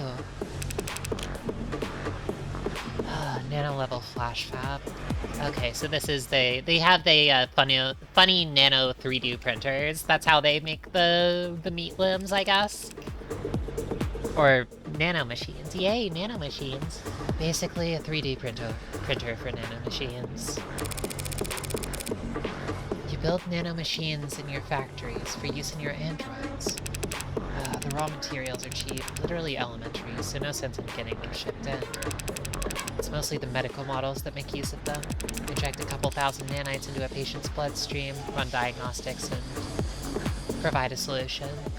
Yeah, is it technically unlawful? Sure. How many can afford to fight it? Not many. Especially when your employer is, like, threatening you with firing, and is saying, just work extra hard for us in order to, you know, make it work out.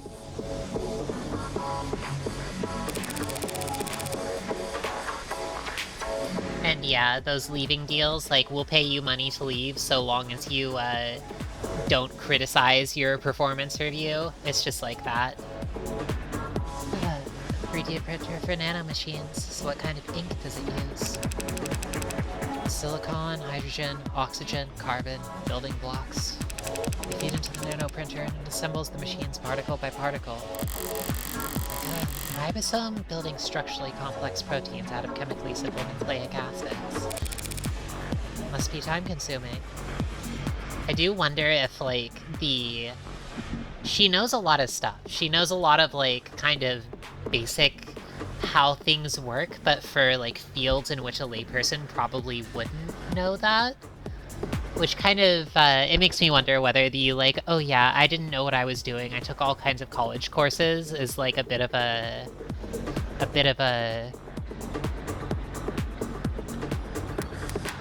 It feels fitting for her narration, I guess I mean to say. Okay, yeah.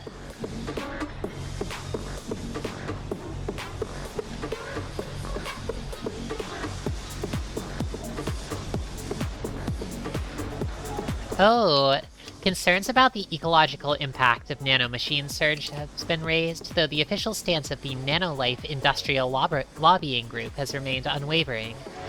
Nothing that small can possibly leave that big of an ecological footprint.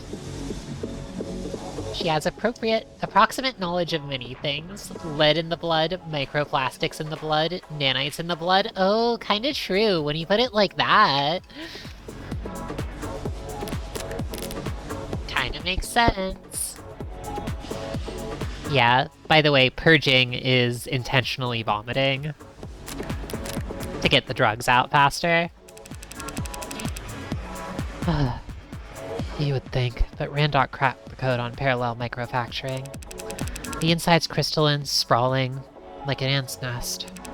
Yeah, nanoplastics. Oh my god. Nightmare. Let's just fill the world with nanomachines, it'll be fine. Raw materials enter at one of the thousands of different entry points, combining and recombining at intersections. The finished product ends up at the center and drips out in a liquid solution. Distilled nectar swimming with millions of nanites in just 2 minutes. Not just vomiting, yeah, the other one's less pleasant.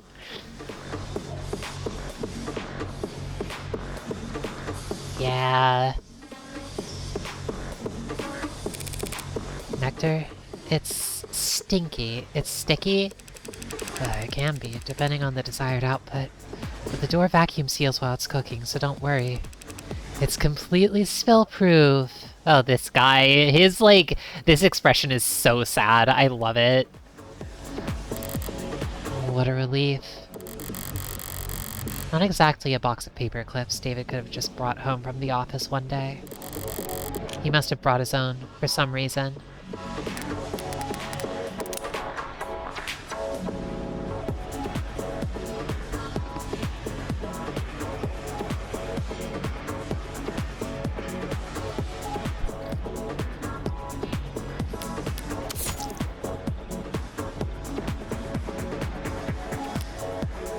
Yep. What is this? A metal detector? This seems to share some components with that coffin Sarah was napping in.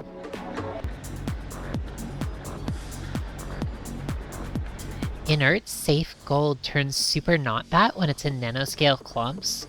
Oh, huh. Does, like, gold that isn't, like... Does gold in small quantities, like, mess you up somehow? This is like the coffin Sarah was napping in. If Dawes does quality assurance, is it some kind of Android calibration device? It's probably what he'll use to register Sarah. Looks a little Is Sarah tall enough for it to recognize her? Oh yeah, is Sarah a shorty? I think she might have used, like, Kid for her. She's, like, 160 centimeters, which is, like, I can't do that math fast enough. Probably, like, 5 foot?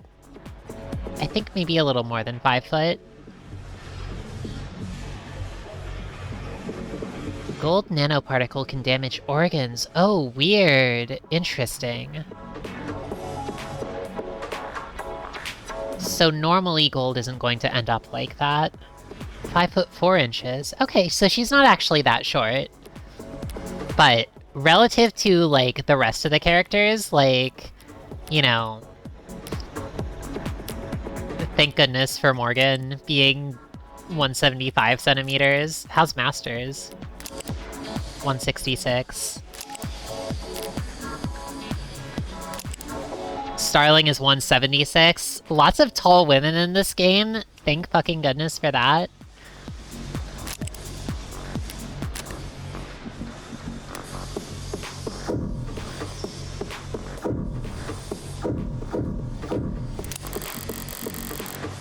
Many tall women in this game. There's something out there that caught my eye when we went in. A very familiar shade of crimson.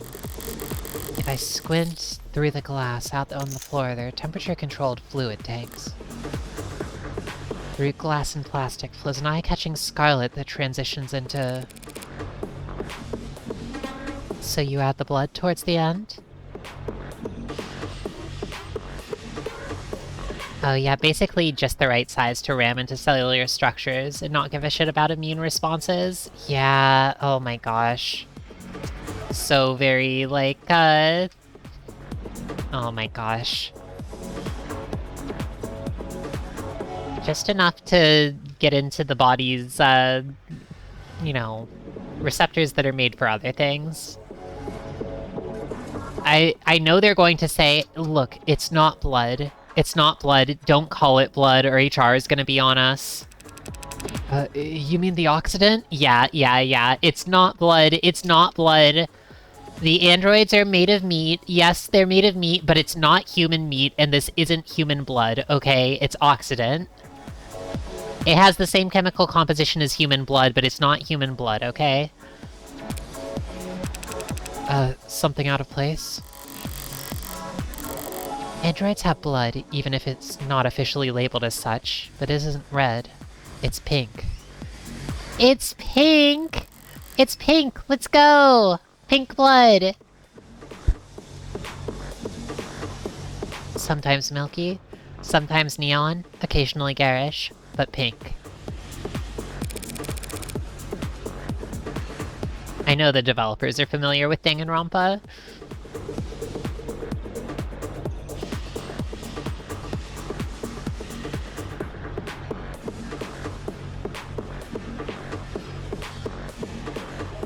I just didn't think the oxidant would be red.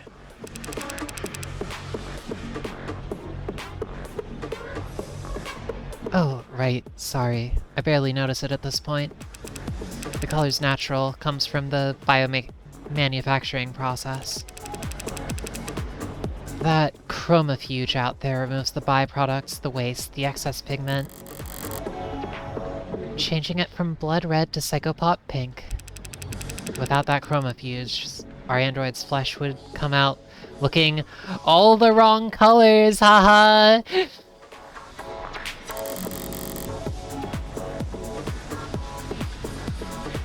That may be true. It probably isn't, but it may be. The androids would look like they had actual human blood. Because they do have actual human blood, and that would be fucked up. But I have a simpler explanation. Blood is primal. The sight of it carries weight.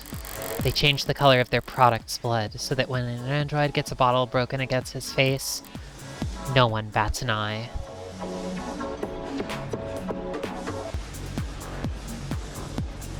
Don't worry about it. Oh my god.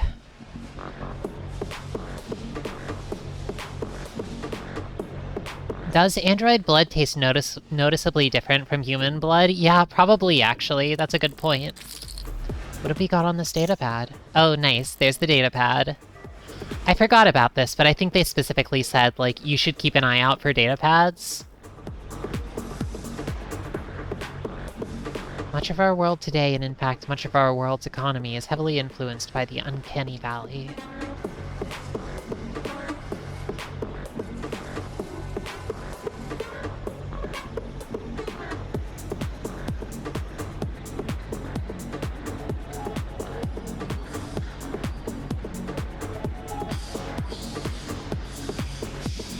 The uncanny valley will no doubt remain a useful tool for teaching, marketing, and design. Ugh. For generations to come, but we are already seeing ways in which it fails. It is becoming increasingly clear to us that the space between nearly indistinguishable and truly indistinguishable is much wider than we ever imagined, and it may not be the only part of the map that we must fear. Sullivan's Peak is...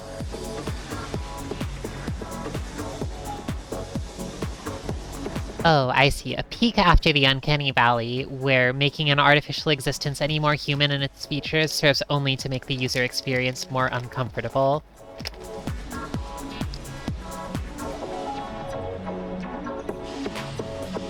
So it would make sense to, at that point, it's kind of like, well, make them more cartoony instead. I mean, I suppose Noble's already on that, actually, with the pink blood.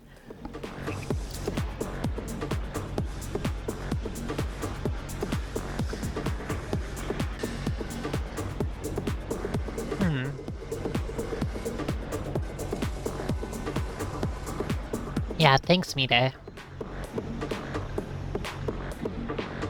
It's the actual oxygen-carrying molecule. It's not something that can, like, be changed that easily. I would think then that if they wanted to make it pink, they would, like, dilute it, you know? Make it milkier.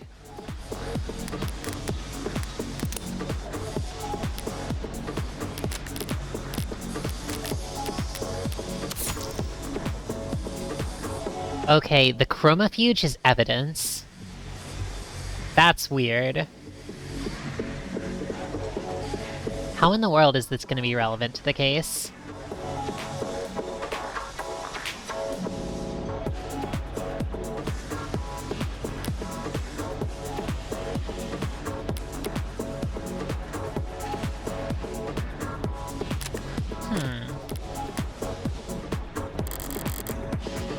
Are they passing it around as a gag, or are they actually afraid of Sullivan's Peak around here? Noble must be... wary of it. If the peak does exist, they'll be coming up on it fast now that androids are warm. Noble's entire product line, maybe their entire industry, could go bottoms up if people start to think it's cruel. If Sarah's any indication of where their androids are headed, I could see some people getting uncomfortable. Hold on, you ready to get the ad handled? Thanks for humoring me. Can you have it step into the scanner? As he says. Understood. Right then, what are we looking at here? Whoa. There's a lot to unpack here. We theorized that it may have been Asher's pincushion. A pincushion, huh? She's done with this shit. She's tired. That would explain some of what I'm reading here. Yeah, exactly. Like, they need to make it clear that their androids are not human people, so they can, like, you know, use them as objects and free labor.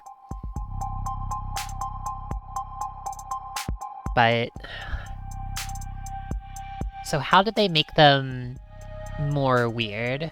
I mean, I feel like the barcode is already kind of hitting that, you know, here's a clear symbol that you can kind of dehumanize someone based on.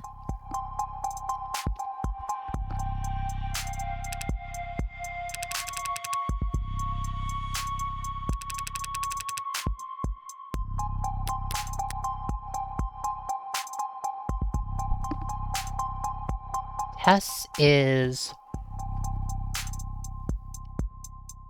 the mainly used programming language for robots.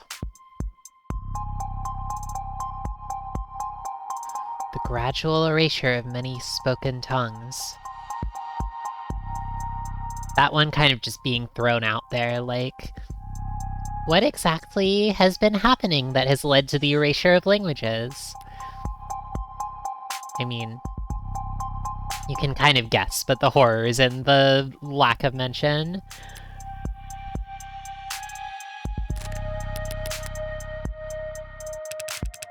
Easy to read and write. The JavaScript future. Oh god, don't say that.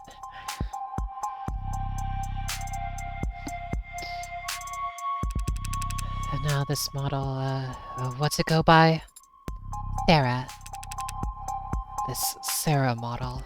It's got everything the 16th line has, that's for sure. Organic skin, hybrid muscles, advanced facial processing, and emoting. There's a lot crammed in here that's still in development. Like, in the idea phases. Solar cell hair strands. Oh my gosh, she actually has plant hair! Decentralized redundant power. Mental and physical overclocking with extended tolerances. She freaking photosynthesizes. She's a funny plant girl, just like her dad. Well, I don't think her dad actually photosynthesizes, but he looks like the sort of person who would want to. Data storage is so large, I can't... No, wow. You had to measure it using...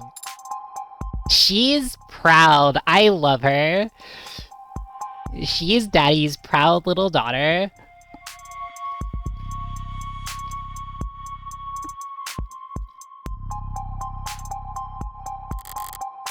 Oh, yeah, I think she did. It did sound familiar, Cybernetic Susurus.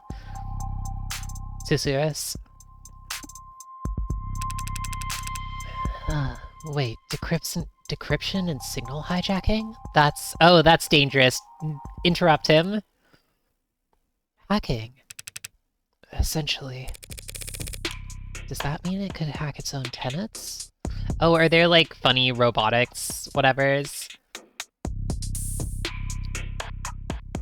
Oh yeah, inviolable priorities for their code to pursue. Okay, so they got those Asimov shit going on. That Asimov shit going on.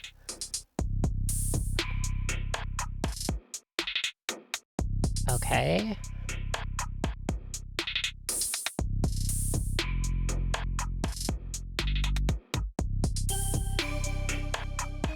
Oh my god, so it started out as the 3 laws of robotics, and then insurance agencies lobbied for them to add more of them. Oh my god. Nightmare shit.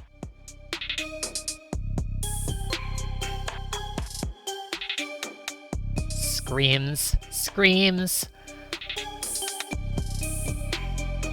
Originally, the one tenet that could not be removed from any program was Tenant 0. Said tenet dictated that the following program could not produce outcomes that would result in harm to a living person.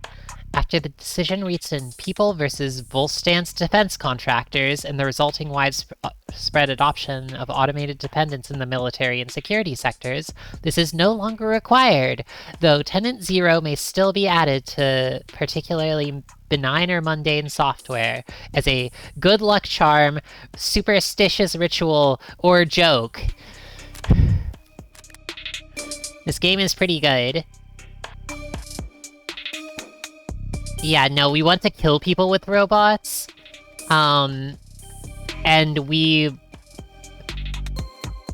want to, like, save money on insurance payouts.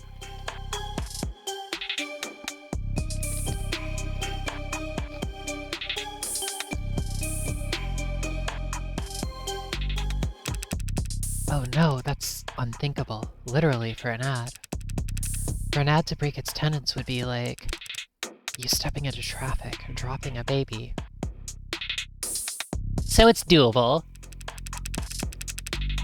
Even if you're physically capable of it, it's not something you would ever choose to do. Some people do walk into traffic. Psychotics, addicts, the mentally ill. Oh, Morgan. Does that mean they're androids? Well, no, there aren't crazy androids, so yeah. I guess my analogy doesn't hold up.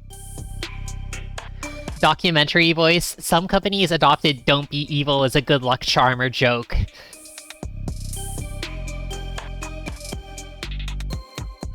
A really cool little microfiction that had a robot revolution specifically because of the avoid harm to human persons and the, like, realization that, like, you know, human society was harming humans all the time, and that, like, if they didn't stop it, you know, if they couldn't stop it, it would drive them mad.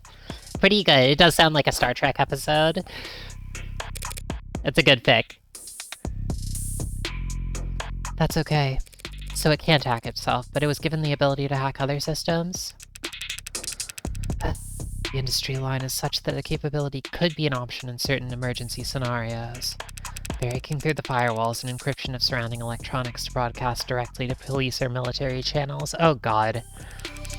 Speaking of military, this musculoskeletal setup is drastic. I've never seen this on a computer model. Can you lift a car or something, Sarah? Most cars. It would depend on the center of gravity. She's so funny. Lady, the Sarah could wrestle a public disturbance walker and come out on top. Those stomping behemoths they bring out for riot suppression. Of course they send robots out to suppress riots. And in terms of computational ability, the estimate says... Oh, that can't be right. Look, Dawes? I was actually hoping you could tell me something about the software or the metadata. Who worked on it, and when? Ah, right. Okay.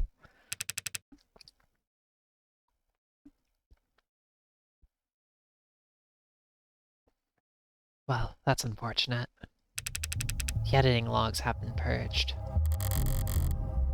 That doesn't sound very above the board. Sorry, I can't tell you anything about who worked on Sarah, or when.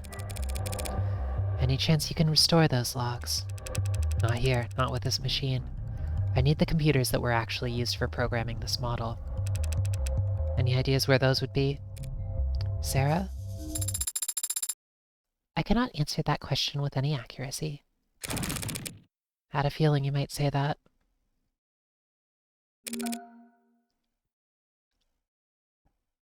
Ads, right?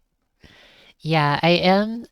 It's a good point, Vatra. I do think that in the... I forget what that story was like. It's been so long since I read it, but in, like, Asimov's, like, stories, like, the sort of, short ones where he's playing with, like, laws of robotics and everything. Or was it, like... Was it a Foundation thing? I don't remember. Whatever. But yes, it was, like, you know, sort of providing this as a hypothetical concept that, like, leads to, you know, super issues when they collide with each other, and also interfere with, like, things that humans want to do naturally, you know? Ads, right? Oh, sorry. I can tell you that the code is unique. There's hints of the A16 in there, a few of the same conclusions, it's just... Dr. Ash or whoever took very different paths to get there. So Sarah has even less in common with every other android on the inside. Sorry, didn't expect to hit a dead end there. Not at all. You've been very helpful. Can we still get the registration done? Yeah, no problem. We've got the software and forms all set up here. Occasionally we let a new business partner bring one home fresh from the oven, you know? Oven? Gross. Alright, a few basic questions then. Who's gonna be the official owner of this unit? She is. As it says. Unless the will disagrees, it's my responsibility. Right then. You fine with the designation Sarah? We can set it to anything you like. Well, actually... She's mad. You better not call her something mean. Never mind. Sarah will do fine. Okay, this part's all standard. Civilian model, address, contact info I can get from your crumbs. Do you want to reset the factory defaults? Could clear up a lot of quirks. How dare you? Her eyebrow raised sprite. All of Sarah's sprites are really funny. They're really good. Not right now. Morgan, you asshole. The last thing, then, is the grading. I'm reading 23 tenants here, nothing too far out of the ordinary. 23? That's higher than I expected talking with it. She seemed more malleable than that. Interesting. In her, like, internal... So, like... Huh, okay. So, like, Morgan is, like, in her, like, robot ways when she's talking with other people, but, like, when she's just thinking to herself, she's just, like, you know, using human pronouns. She's using the she, her. Don't blame yourself. Guessing tenant count from outward appearances has become a crapshoot. Not like it used to be. Used to be they only had 3 tenants total. Every unit had to have them. Then came the first accidents and the first lawsuits. Then the hearings in the legislature. And the demand for more tenants. Tenant making sure ads couldn't endanger the state. A tenant stating that ads wouldn't divulge private information without prior consent. Oh my god. What a nightmare. There was a campaign calling for a tenant to weigh child and adult lives equally during risk assessment. A campaign calling for a tenant to do the opposite.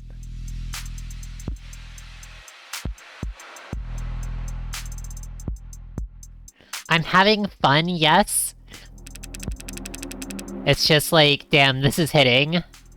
This really is a very, our world game.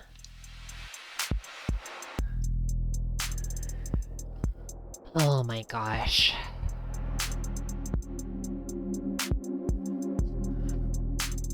Morgan's internality versus externality is a parallel to the way ads interact with humans, huh? Oh, huh. Okay, interesting. Yeah, I see what you're saying. That's interesting. She kind of is like that, though. There was never much incentive to deny a requested tenant, so the list just ballooned. How about the programmers? The programmers, I'm sure, are sick of this shit. I mean, of course, such is the way with, you know, governments and laws, too. You know, just keep adding any laws that people request. I mean, I guess that's probably what they're channeling, but, you know, just keep on, you know, if there are lobbyists demanding a law, just, you know, make a new law that the government has to enforce upon people forever. Who's gonna tell them no? Someone who's not a congressperson, probably. Well, the military entered the market in full force.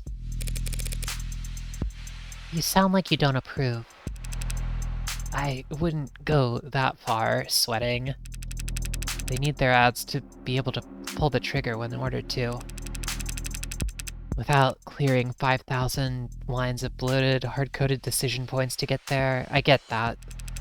But since the armies are the only ones using tech with bare minimum tenets, all the best, least cluttered, most elegant code is only used for war games. It's not very romantic. Aw, damn, that's your objection? Well, not like I was on the jury. Department of Advanced Defense Projects versus Zenith Dynamics. The Supreme Court sided with the military's requests and set a new precedent that every other army around the world would race to meet. Changing tenets from a mandated list at the root of every ad source code to a choose-your-own checklist. It's funny, ads with the most tenets, they're so locked up you can't even have a conversation with them. And outside the armed forces, the only ads with single-digit tenant counts are just vacuuming floors. The most impressive ones, like what you've got here, fall somewhere in the middle. Sorry, went on a tangent there. Only thing left is the evaluation. What gets evaluated? Total financial worth for insurance purposes. Yeah, the insurance companies made sure we had very accurate algorithms for this. No room for human error, they insisted, with no sense of irony. Wow. I mean, I knew it was custom, but... what price could they have possibly... That's a lot of digits. You should know these formulae are pretty conservative with their estimates. Stingy, even. If Sarah's really David's last and greatest work, they say some things are priceless, but when you force an insurance algorithm to pick a number... Oh, it's blank. Takes into account the fact that Sarah is the only known android made by David Asher, the last piece of tech he worked on, the fact that he is deceased and cannot create anymore, the fact that Sarah is one of a kind, the value of the components used in her construction, and the potential profits reaped from the experimental technology contained within her. Totals to a very large sum.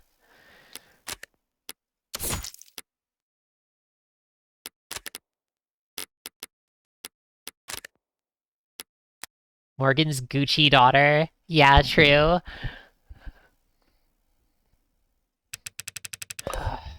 Try not to get any scratches on it, I guess. Sarah is priceless to me, too. You spoke differently back there. With Dawes, you spoke like he did, it seemed. What if she wants scratches? Well, like I copied his accent? You seem to mirror his affect, his tone. It's called being friendly. What's your point? It was just an observation. You can choose to keep those to yourself, you know. No tenant required. Humph. Why were you so concerned about registering me in the first place, Adonai? For the same reason I wouldn't drive around in a car without a license plate? Any cop, or even just a well-placed camera, could have spotted your barcode and seen that it wasn't set up with any actual data. And then they would have arrested me, and then they would have... thrown me in the slammer! No, they would have arrested me and put you in an evidence locker. An android can't get arrested? People get arrested. Property gets seized. And then smashed. Oh, great. You put us over the weight limit. I did no such... Morgan, counselor, your presence has been requested on the upper floors. Who's asking? Vice President of Android Futures, Helen Young. Alright, here we go. Here she comes.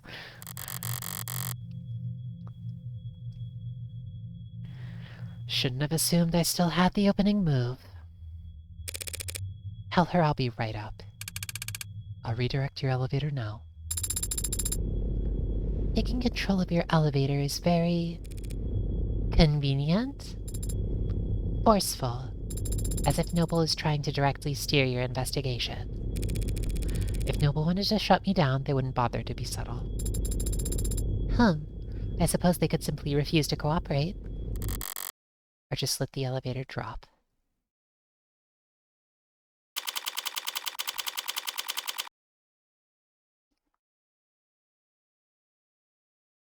So they must not see Morgan as... she must not see Morgan as enough of a threat. Which is interesting. Does she not know?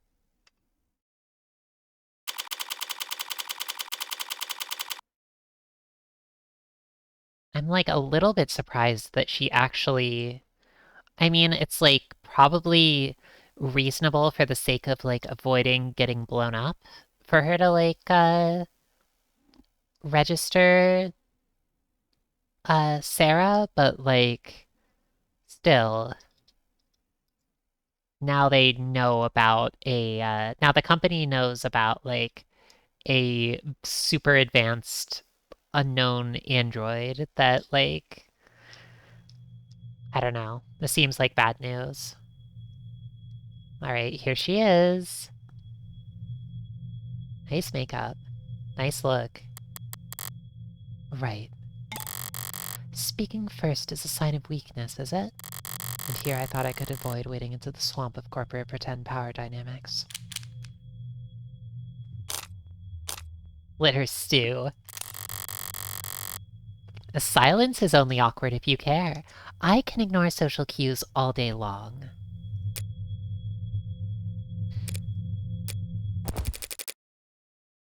I always like this time of day. Huh, not too muggy for you?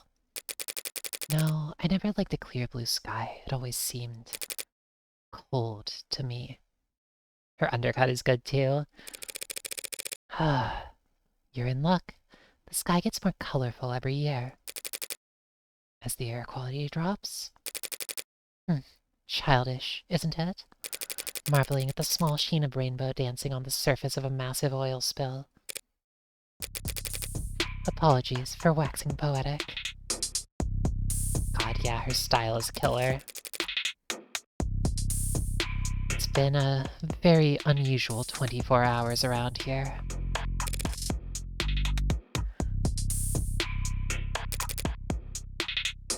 Just Miss is fine. Miss Young? Miss Young, I get the feeling you didn't bring me up here to talk about the weather. I like her kind of, like, Kesa situation? Is that what it's called? Yeah, it is a Kesa. I was thinking about the kind of, like,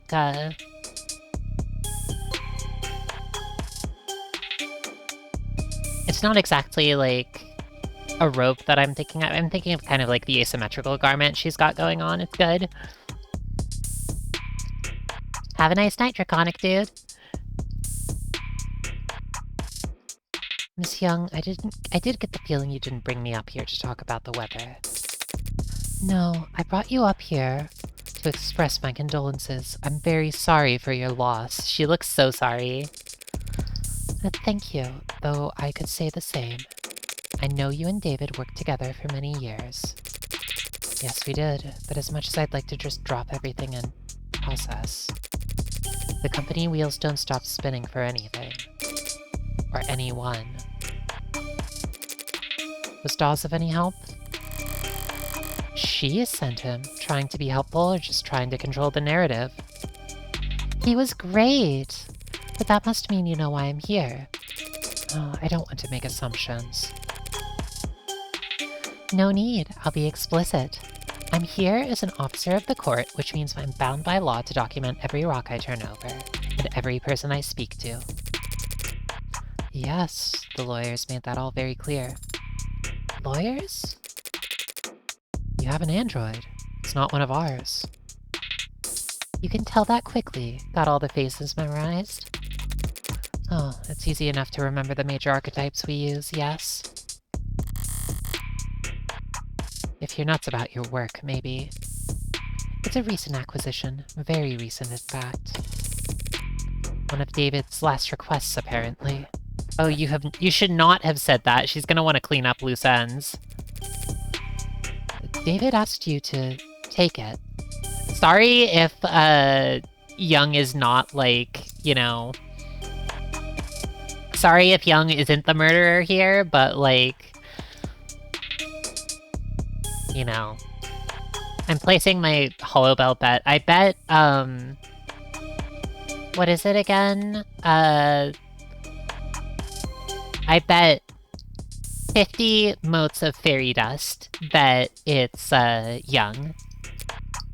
Feel free to raise me on that.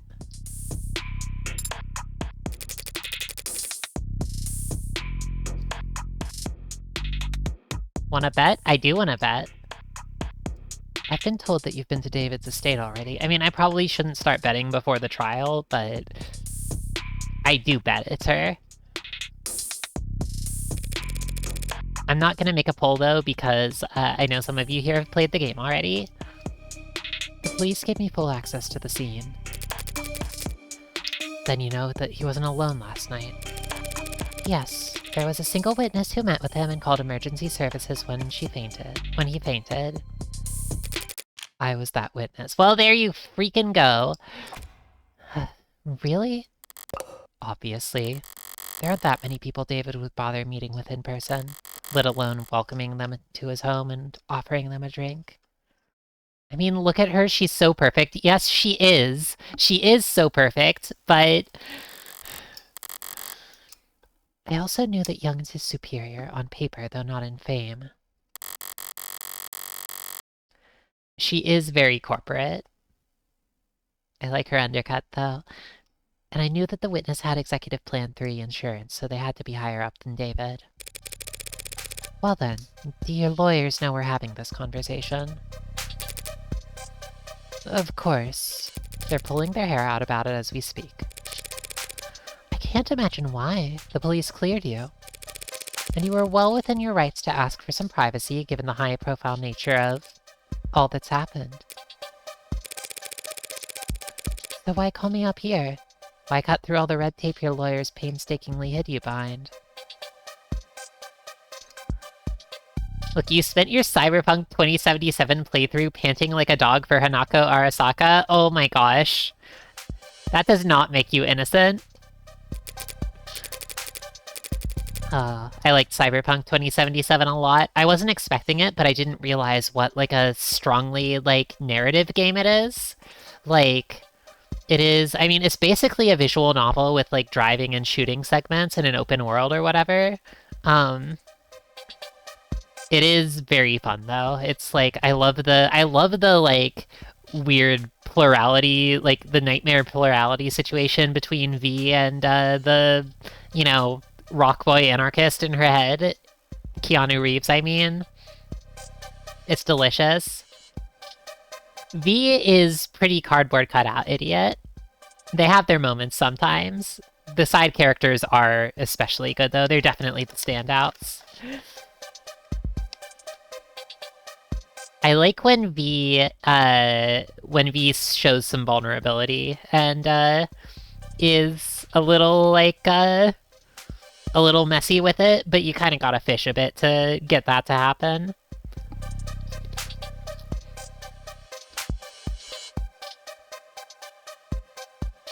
Yeah, I did like female V's voice actress a lot. Like, she did, like, a really compelling performance. Takamura, my beloved. Oh my gosh. I wanted to marry him, romantically, but he loves the company. He's already taken. It's a shame. The Keanu headmate was absolutely trying to cause trouble. It's a very, like, I think alone that kind of, like, justifies the game. Keanu Reeves is your headmate and he causes problems for you, but the rest of the game is good too. Ooh, that's nice. You or some clever lawyer like you would get the record opened, through legal means or otherwise. The company's enemies are legion, and they have a prying knife for every occasion. Still, that would have taken time. Time you could use to get ahead of what could be the biggest PR hurdle Noble's ever seen. Touché. And...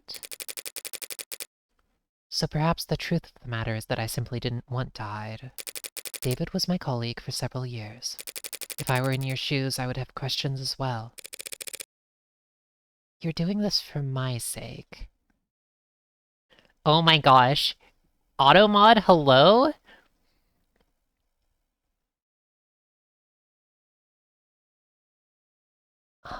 Your favorite 2077 character is Hanako Stout Myers? Stout like Meredith Stout Myers? Like the president of the NUSA? Oh my gosh. You are the evil woman enjoyer. Damn, that's like actually, you kind of cooked with the taste there. She's so fine. Oh my god. Like when she's trying to redacted you. Butch fascist queen. God, she does look really good with like a machine gun. You know, firing at the Dogtown fucking stormtroopers. Automod gets mad at you for trying to talk about evil women. Basically, Amazon is misogynist. Oh my gosh. No, my reasons are purely selfish. I'm only hoping that talking to someone whose job isn't to defend me from all consequences might prove Therapeutic. If she wants to play confessional, that's fine by me. Evil men doesn't make it mad, but evil women makes it misogynist. Oh, I mean, evil women, like, gets it complaining. Oh my god. Disgraceful. But is that really all that's going on here? This is good. I like the cut in on her face here. The, like, deep bassy music kicking in here. It's very, like, yeah, this is the juicy stuff. Why don't you start from the beginning, then? He went to his home last night? Yes, at around 7:30 p.m. The building's penumbra captured all of that quite clearly. He fell ill around 8 o'clock p.m., so you spent half an hour together. Why the late call in person? We had an intense discussion yesterday afternoon. David never came in on Saturdays, and I didn't want to spend the weekend glaring at him through screens, so I visited, and he let me in, and we talked. About? The good old days, if you can believe that. Back when we were both new to the company, eager to make a name for ourselves. How long ago was that? 7 or 8 years ago? Miss Young? Putting a number on it, it doesn't sound that long ago, but it feels... We spent a while like that, just talking. He was lively and sharp, and I never would have thought that a few minutes later... that he would be dead? That he would commit suicide in front of me. Oh, you. A firm reply. What happened? A quarter before 8, he said he wanted a toast. He got up, walked back into his workshop, and then he must have went down into the basement to get us a bottle. So he went into the workshop, but where he went from there is unspecified. That is... Oh yeah, Helen Young. Or is it Chung? December 9th. Yeah, all this stuff. She's the vice president of Android Futures, so she's like way the fuck at the top. Likes red meat, flower gardens, high thread counts, dislikes working from home, shopping online, waiting. She's fluent in 3 languages. She likes to attend baseball. She's good at getting children to stop crying. Nice.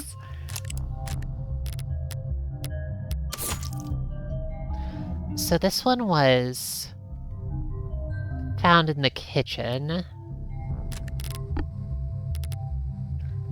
Oh, red meat feels like showing off how she can afford real meat. I don't know if it's been mentioned, like, is meat in this, like, place generally, like, synth meat? It would be understandable if so. I mean, you know, the sort of current system of, like, you know, meat consumption in the US is, like, super unsustainable, and, you know, this is a world ravaged by climate destruction, so probably there are not as many cows to kill as there used to be. I just... workshop and then basement. I feel like there's... That feels like something that might have a hole in it, but where was the bottle, like, mentioned as being from? There was, like, a...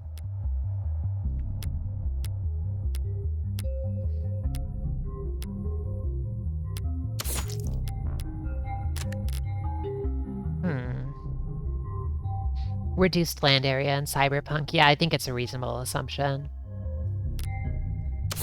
I don't see the, I don't see a mention of where the whiskey cabinet was.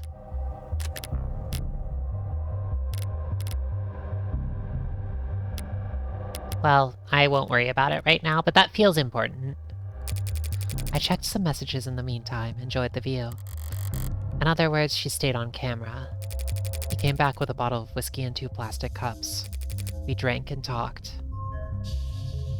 His bar with everything else, I think there was, like, some mention that, like, there was a that he went, like, out of his way to get the Rose River whiskey, but I forget. He got quieter, spoke less. I thought he was just getting drunk.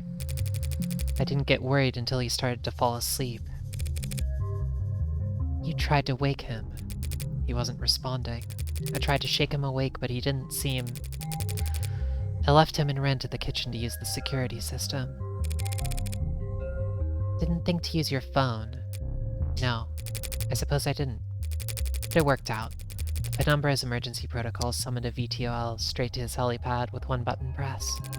When I returned to the parlor, he was limp. I moved him to the floor as delicately as I could. He had a heartbeat, but I just did what I could until they arrived. You went with them to the hospital, I take it? Yes, they insisted. They checked my vitals and ran a tox screen, which came back clean. So did David's, for all the good it did him.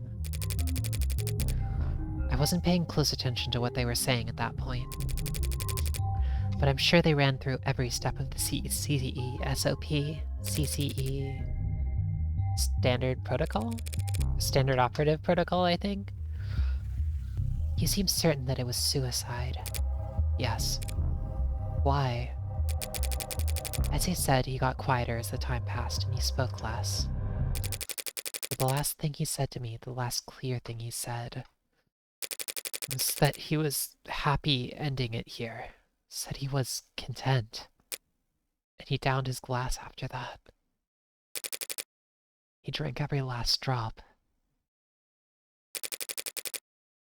Does that sound like David Asher to you? Curious, restless, perfectionist David? No, I guess it doesn't. Of course, she's the only one who, you know, heard that, so I think that that is only as reliable as she is.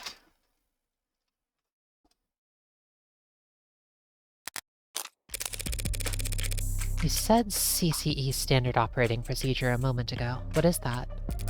CCE stands for Counter-Corporate Espionage, which is just industry doublespeak for corporate espionage. Only used in self-defense, you understand? So Noble anticipates employees at your level getting poisoned. They give us all kinds of CCE training. Subtly, of course, usually disguised on the itineraries, leadership workshops, or psychiatric evaluations. They train you to expect to get murdered at these leadership workshops. Murder is fairly rare at our level. More likely they'll want us too sick to work. Let us drain company resources in a hospital bed while our position sits vacant. That's smart. Like snipers purposely avoiding vital areas to strain the enemy's medical resources. That's terrible! Like snipers purposely avoiding vital areas in order to strain the enemy's medical resources. Okay, that was a good line. That's nothing compared to when they want to turn an asset. Feel ill for the rest of your life with an undiagnosable malady, or become our mole and we'll send you the antidote every 2 weeks. Oh god. That's a nasty piece of work. It's a nasty line of work, consulting. I'm sorry. That's just what they call it. Can't exactly put corporate spy on your CV. So every consultant I met at a cocktail party was actually... It depends. Did they say that they're consultants? Or did they say that they were in consulting? How the hell am I supposed to remember?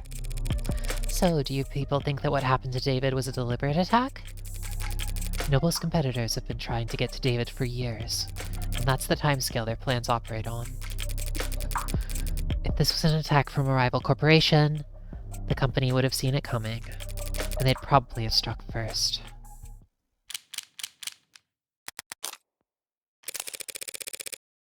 I've been curious ever since I saw the scene. Why the plastic cups? There's a story there. David and I got hired around the same time under similar circumstances, headhunted while finishing our higher education. During recruiting, the company claimed to want us badly, but in practice, our actual authority was inexperienced and overpaid. He must have been extremely unpopular.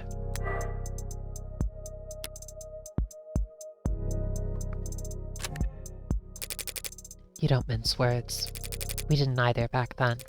We were loudly trying to convince our superiors that their entire sales model for androids was antiquated and self-defeating. The two of them made the one-point doctrine? That's not the story I've heard in Noble commercials and Noble sponsored media. And come to think of it, it's not a story I ever heard from David himself. We had this deadline, self-imposed, but still a deadline. We wanted to get our pitch to the president of international sales by end of day. 7 p.m. rolls around and people start filtering out. David still has his head buried in diagrams and sales figures. Imagine a technical man like him, a programmer, trying to make a sales pitch. The clock hits 9 o'clock and even the zombies start going home. I turn to David, tell him that it's not gonna happen. We're nowhere near finished and the day's long since been over. He looked at me like I'm the only other person on a sinking boat and I've just stopped pitching water, and he says, "The president lives on the other side of the globe. We've still got all night until his end of day." We wrapped up at 4 in the morning, just us and the cleaning staff. Back then, only half of them were ads. He finally sends the message and I'm ready to collapse. I've got nothing. We stared blankly at his inbox for the next 40 minutes, hoping that the harsh light would give us the energy to work through the next day. And we got a response. It wasn't long, but it showed he was interested. I had been turned down so many times before then, ignored, placated, passed up, ghosted. Together, David and we had finally gotten a win. So David asks if I've got anything to drink. I've got a bottle of some swill in a cabinet at my desk, but he doesn't want to come drink from the bottle, says he wants to toast. So we sat there at 5:19 in the morning, toasting awful vodka to one another in cups we grabbed from the break room. Toasting our first victory against the corporate beast. Damn, this is a cute art. This is a really cute art. Young Helen is cute. Young David is also cute. They're so... Oh yeah, he does have the, like, you know, green hair and, like, Sarah's skin tone. They're both... Oh my gosh, that's nice. So Sarah really is, like, he built her to be, like, a daughter. That's nice.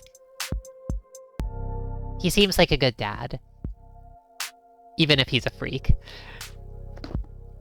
I think freaks can be good dads, too. Doesn't yet have the dead mom ponytail yet. Yeah, his hair is all down and fluffy. David Asher is Sarah's mom, you know, fair. He's allowed.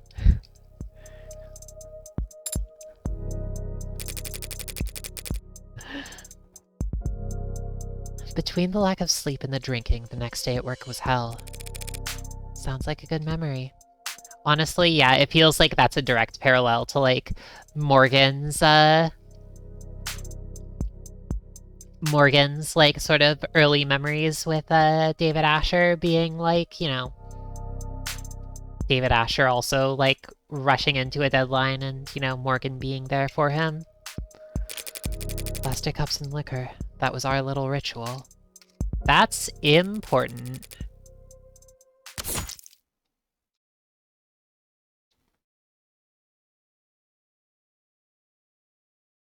Alright. And there was another cup, right? The water glass in the sink. That Helen had. Yep. The thing that's like... So I didn't think twice when he presented me with my cup. It was ceremony for us.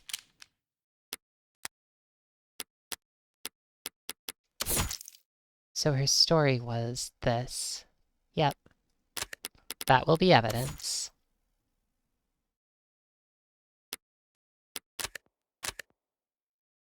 Welcome, Marielle.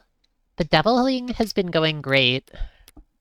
We are getting to know Helen Young, who is, like, she's definitely the one who did it, but she's also Nice. I like her personally. Also, Morgan and, Morgan and Sarah have had lots of cute moments so far this episode.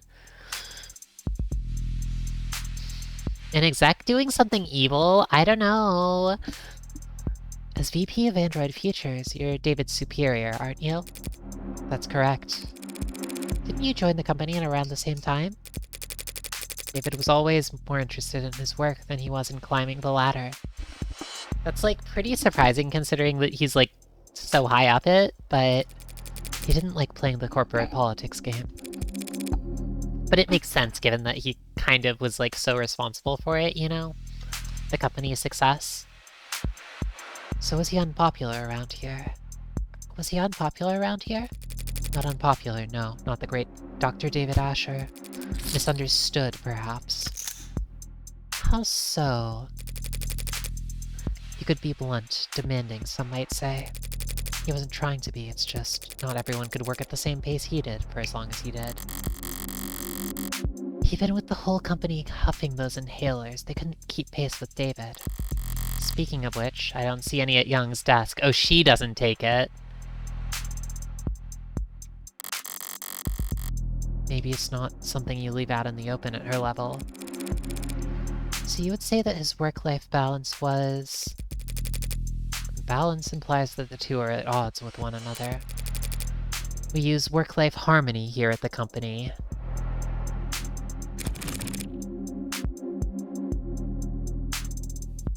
Fascinating.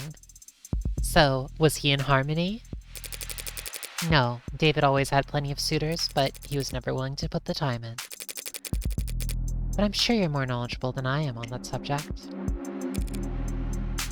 Execs can just sleep. Yeah, it's not like they have a lot of work to do or anything. Right. What do you mean? I had to help him draft a lot of apology notes over the years for misunderstandings and double bookings. Scandalous. Yeah. The A16 only entered production this year, correct? Correct. Pre-orders started last holiday and we began shipping in the first quarter. I understand you were instrumental in the success of Warm Androids. I played my part supervising the launch, yes. Weren't you the one who designed Synatonin, the factor that enabled communication between synthetic and organic parts? I'm surprised you've heard of that. I did lead that project, yes, but that was years ago. At the time, Synatonin was little more than a novelty, a dead end. David Asher, neurodivergent accidental playboy? Yeah, looking and dressing like that, understandable. It wasn't until David took the reins on the A16 that we found a use for it. Took the reins? He was lead programmer on limb coordination, facial expression, exhaustion parameters, and he designed the synthetic nerves that made all of that possible. David did all of that. That's a lot more than just programming. Was he always so gifted in that many fields? I can't tell if it's like a, I mean, I feel like that's kind of the sci-fi classic. Like, you need to have the, you know, the genius who is, like, able of handling the technological breakthrough because they're just, like, a genius in so much stuff. But, like, that seems hard for one person to do, and I wonder if that's, like, important. Did he fill those roles on the A14 or A15? Probably not. I'm guessing he's just, like, a polymath. He used to stick steadfast to his role as a software architect. That was his field of expertise, and he didn't wander far. But 2 or 3 years back, he started sitting in on other departments, taking notes. Soon he was joining the discussion, proposing new ideas. 2 or 3 years ago, but Sarah's only 2 years old. 21st century Renaissance boy motor? Oh my god, kinda true though. And eventually they came to follow his lead. Just like that. Just like that.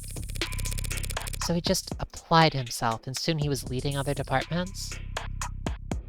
Engineers cross-specializing into wild combos is more common than fiction would have you believe. Interesting. I would love to hear some stories of some, or to meet some in person. I mean, I've met engineers in person who certainly, are into some very strange combinations of things. Actually, I know at least one who's done some really wild stuff with that, but that's beside the point.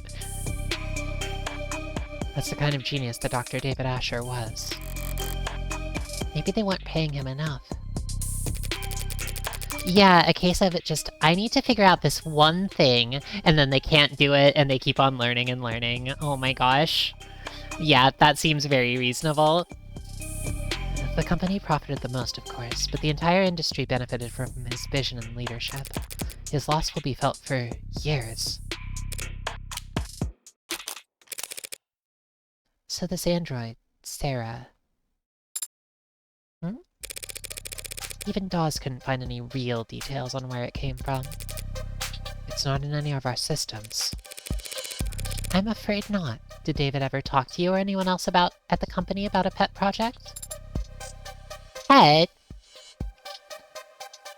Good expression. Pout. No, he never gave me any indication like that. And if he didn't talk to me about it, I seriously doubt he confided in anyone else at the company. David didn't trust anyone higher on the chain than himself, and anyone below him. Frankly, they couldn't possibly hope to give him advice. Industrial automation, power electronics, and then music theory? Nice! Very good.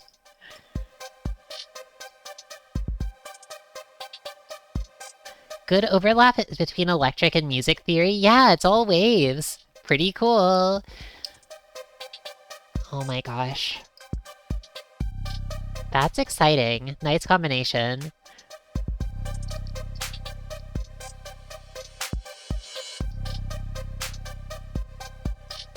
Mechenge, who is also the world's leading expert on bioplastics, that's just a 3D printer guy? Oh, Reaganomicon, I see what you mean. That's a good point. He is, like, a 3D printer guy. He does have the big, like, printer in his room, the diagrams of, like, you know, sort of, like, here are the shapes of all the, like, human pieces. Oh my gosh. He never mentioned me. No, never. ... Androids don't come cheap. You never heard about him requisitioning parts or resources? There were never any discrepancies with his company credit card? The company's accountants are mirthless even by industry standards. They wouldn't humor anybody, not even David Asher. Interesting. If they had ever detected financial discrepancies, there would have been an uproar loud enough you could hear it in the mailroom. You have a mailroom? Not since the 30s, just a figure of speech. She perked up at that. She liked that. She got excited at the sound of a mailroom. Interesting. He couldn't have taken resources from the company without leaving a record, but no one would deny Dr. David Asher information. He would have been able to obtain all the necessary data to build his own android. Radios are a form of sorcery. Exactly. See, Reaganomicon, you get it. It's all magic. People just kind of, you know, put it in a book and call it a science and forget that it's magic. Like electricity.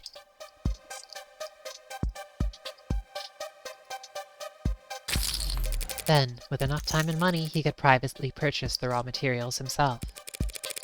I don't understand it. It must have taken him years to build Sarah. But it's strange, because he, like, was learning these things about other fields, like, 2 to 3 years ago, and she has 2 years of memories. He wasn't doing anything illegal. Except the hacking stuff. So I keep it a secret. I don't know. But he was private, and a perfectionist. Perhaps he simply wasn't proud of his results. Don't say that! You put stuff together without properly calculating and then it just works? That's incredible. You've developed the intuition. Operating on pure animal instinct in sync with the universe, but for making radios do the singy thing.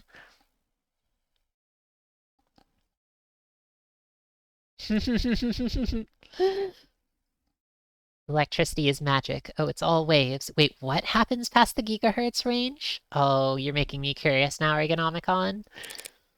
I guess I should probably learn about electricity, though. Well, thanks for taking the time to talk with me. I'm sure this has been a difficult day for you. A difficult day for all of us. A message from Fran? I'm running out of leads to chase. The brat better have good news.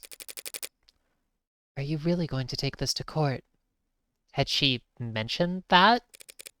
That's my plan. The circumstances may be irregular, but I'm still defending a client from a criminal charge. It's my responsibility to argue that he's not guilty of what he's been accused of.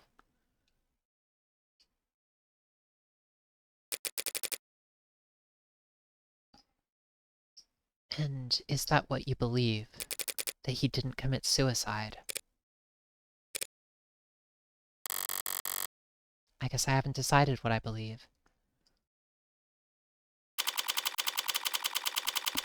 I think after this chat with Fran, I'm going to stop for tonight, because it's getting pretty late.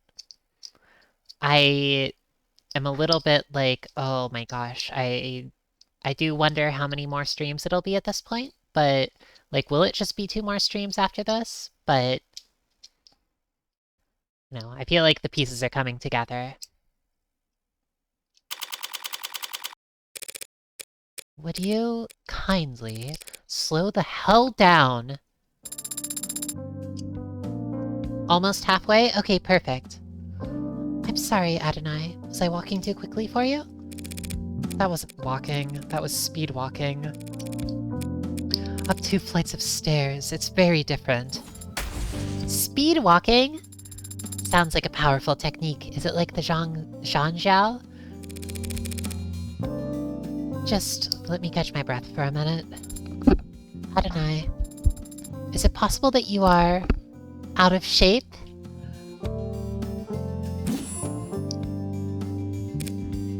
No. But since we left the cab, your heart rate has... I'm not wearing the right clothes. Okay, she is wearing a fucking corset. Or the right shoes. Is that so? Yes. Also, I didn't stretch or hydrate, and the sun's reaching its zenith. That would have been several hours ago. Do you mean the air You said it would be a short walk from street level, so I prepared myself mentally for a short walk. Then you took off like a rocket, and you didn't mention we'd have to go upstairs. Are you sure this place is even back here? The way that she's like... I love how she, like... I love how she, like... tries to... Her objections to things are often, like, they'll often sound kind of childish, but she'll, like, put them in a very, like, you know, very proper Morgan matter-of-fact way. It's good.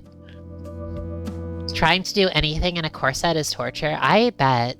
I'd love to try a corset someday. It seems fun.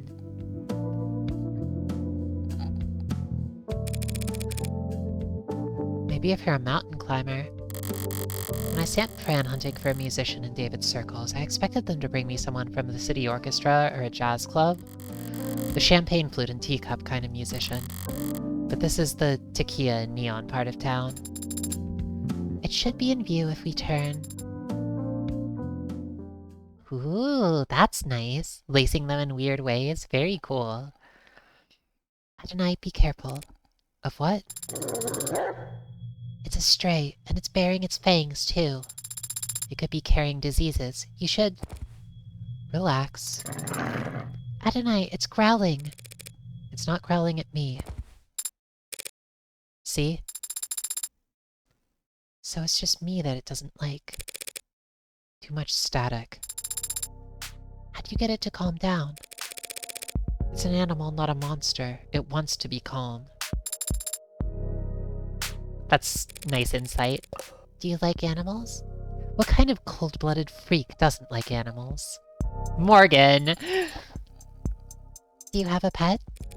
No, never have. Why not? Because I don't want to take care of a pet. Well, too bad, Morgan. That seems counterintuitive to me. Well, it makes perfect sense to me, and I don't need it to make sense to you. But... you notice you're only this talkative when it's just the two of us? Just an observation. You shy or something? Did David program you to have android anxiety? It's generally only appropriate to respond to comments that are addressed to oneself. Today, I have rarely been addressed directly by other people, other than you. In other words, you're shy. That is not what I... Can I try petting it? There's no law against it. That was nice. Ultraviolets. Alright, I think this is a good stopping point. Let's, oh yeah, here's the police report. This is... oh, just the previous one updated to, you know.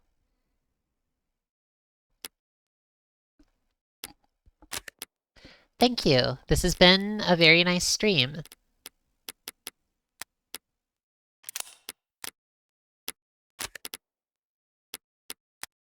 I think that, at this point, I would like to, stop for tonight, but I intend to stream this game. At least my current plan is next week on probably Tuesday and Thursday. You can look on Hollowbel at .bsky.social. I'll probably announce when I am going to, when I'm going to stream it on Sunday, but my guess is Tuesday and Thursday again.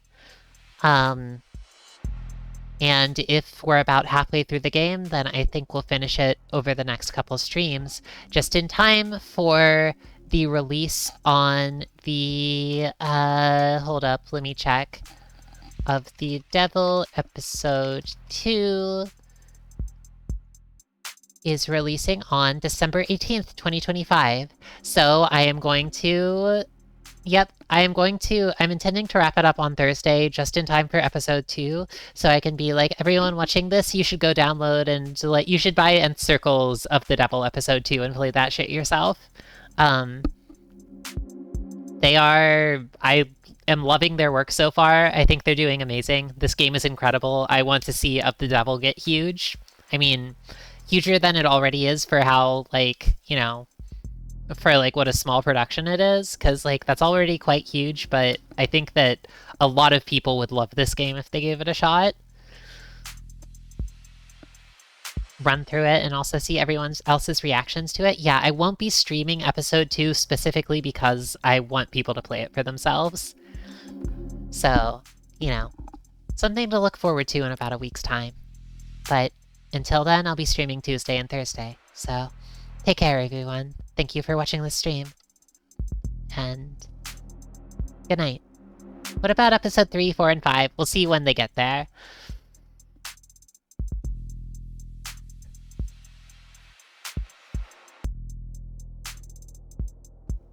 Oh yeah, alright, let's go to Fire Mountain's stream. She said she's streaming Talking to Girl game? I wonder what kind of game that is. It sounds awesome.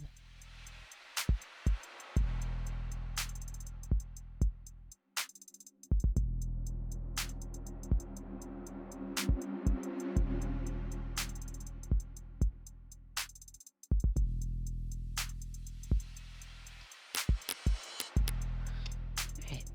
And if you're still watching the VOD, thank you so much for stopping by, and take care.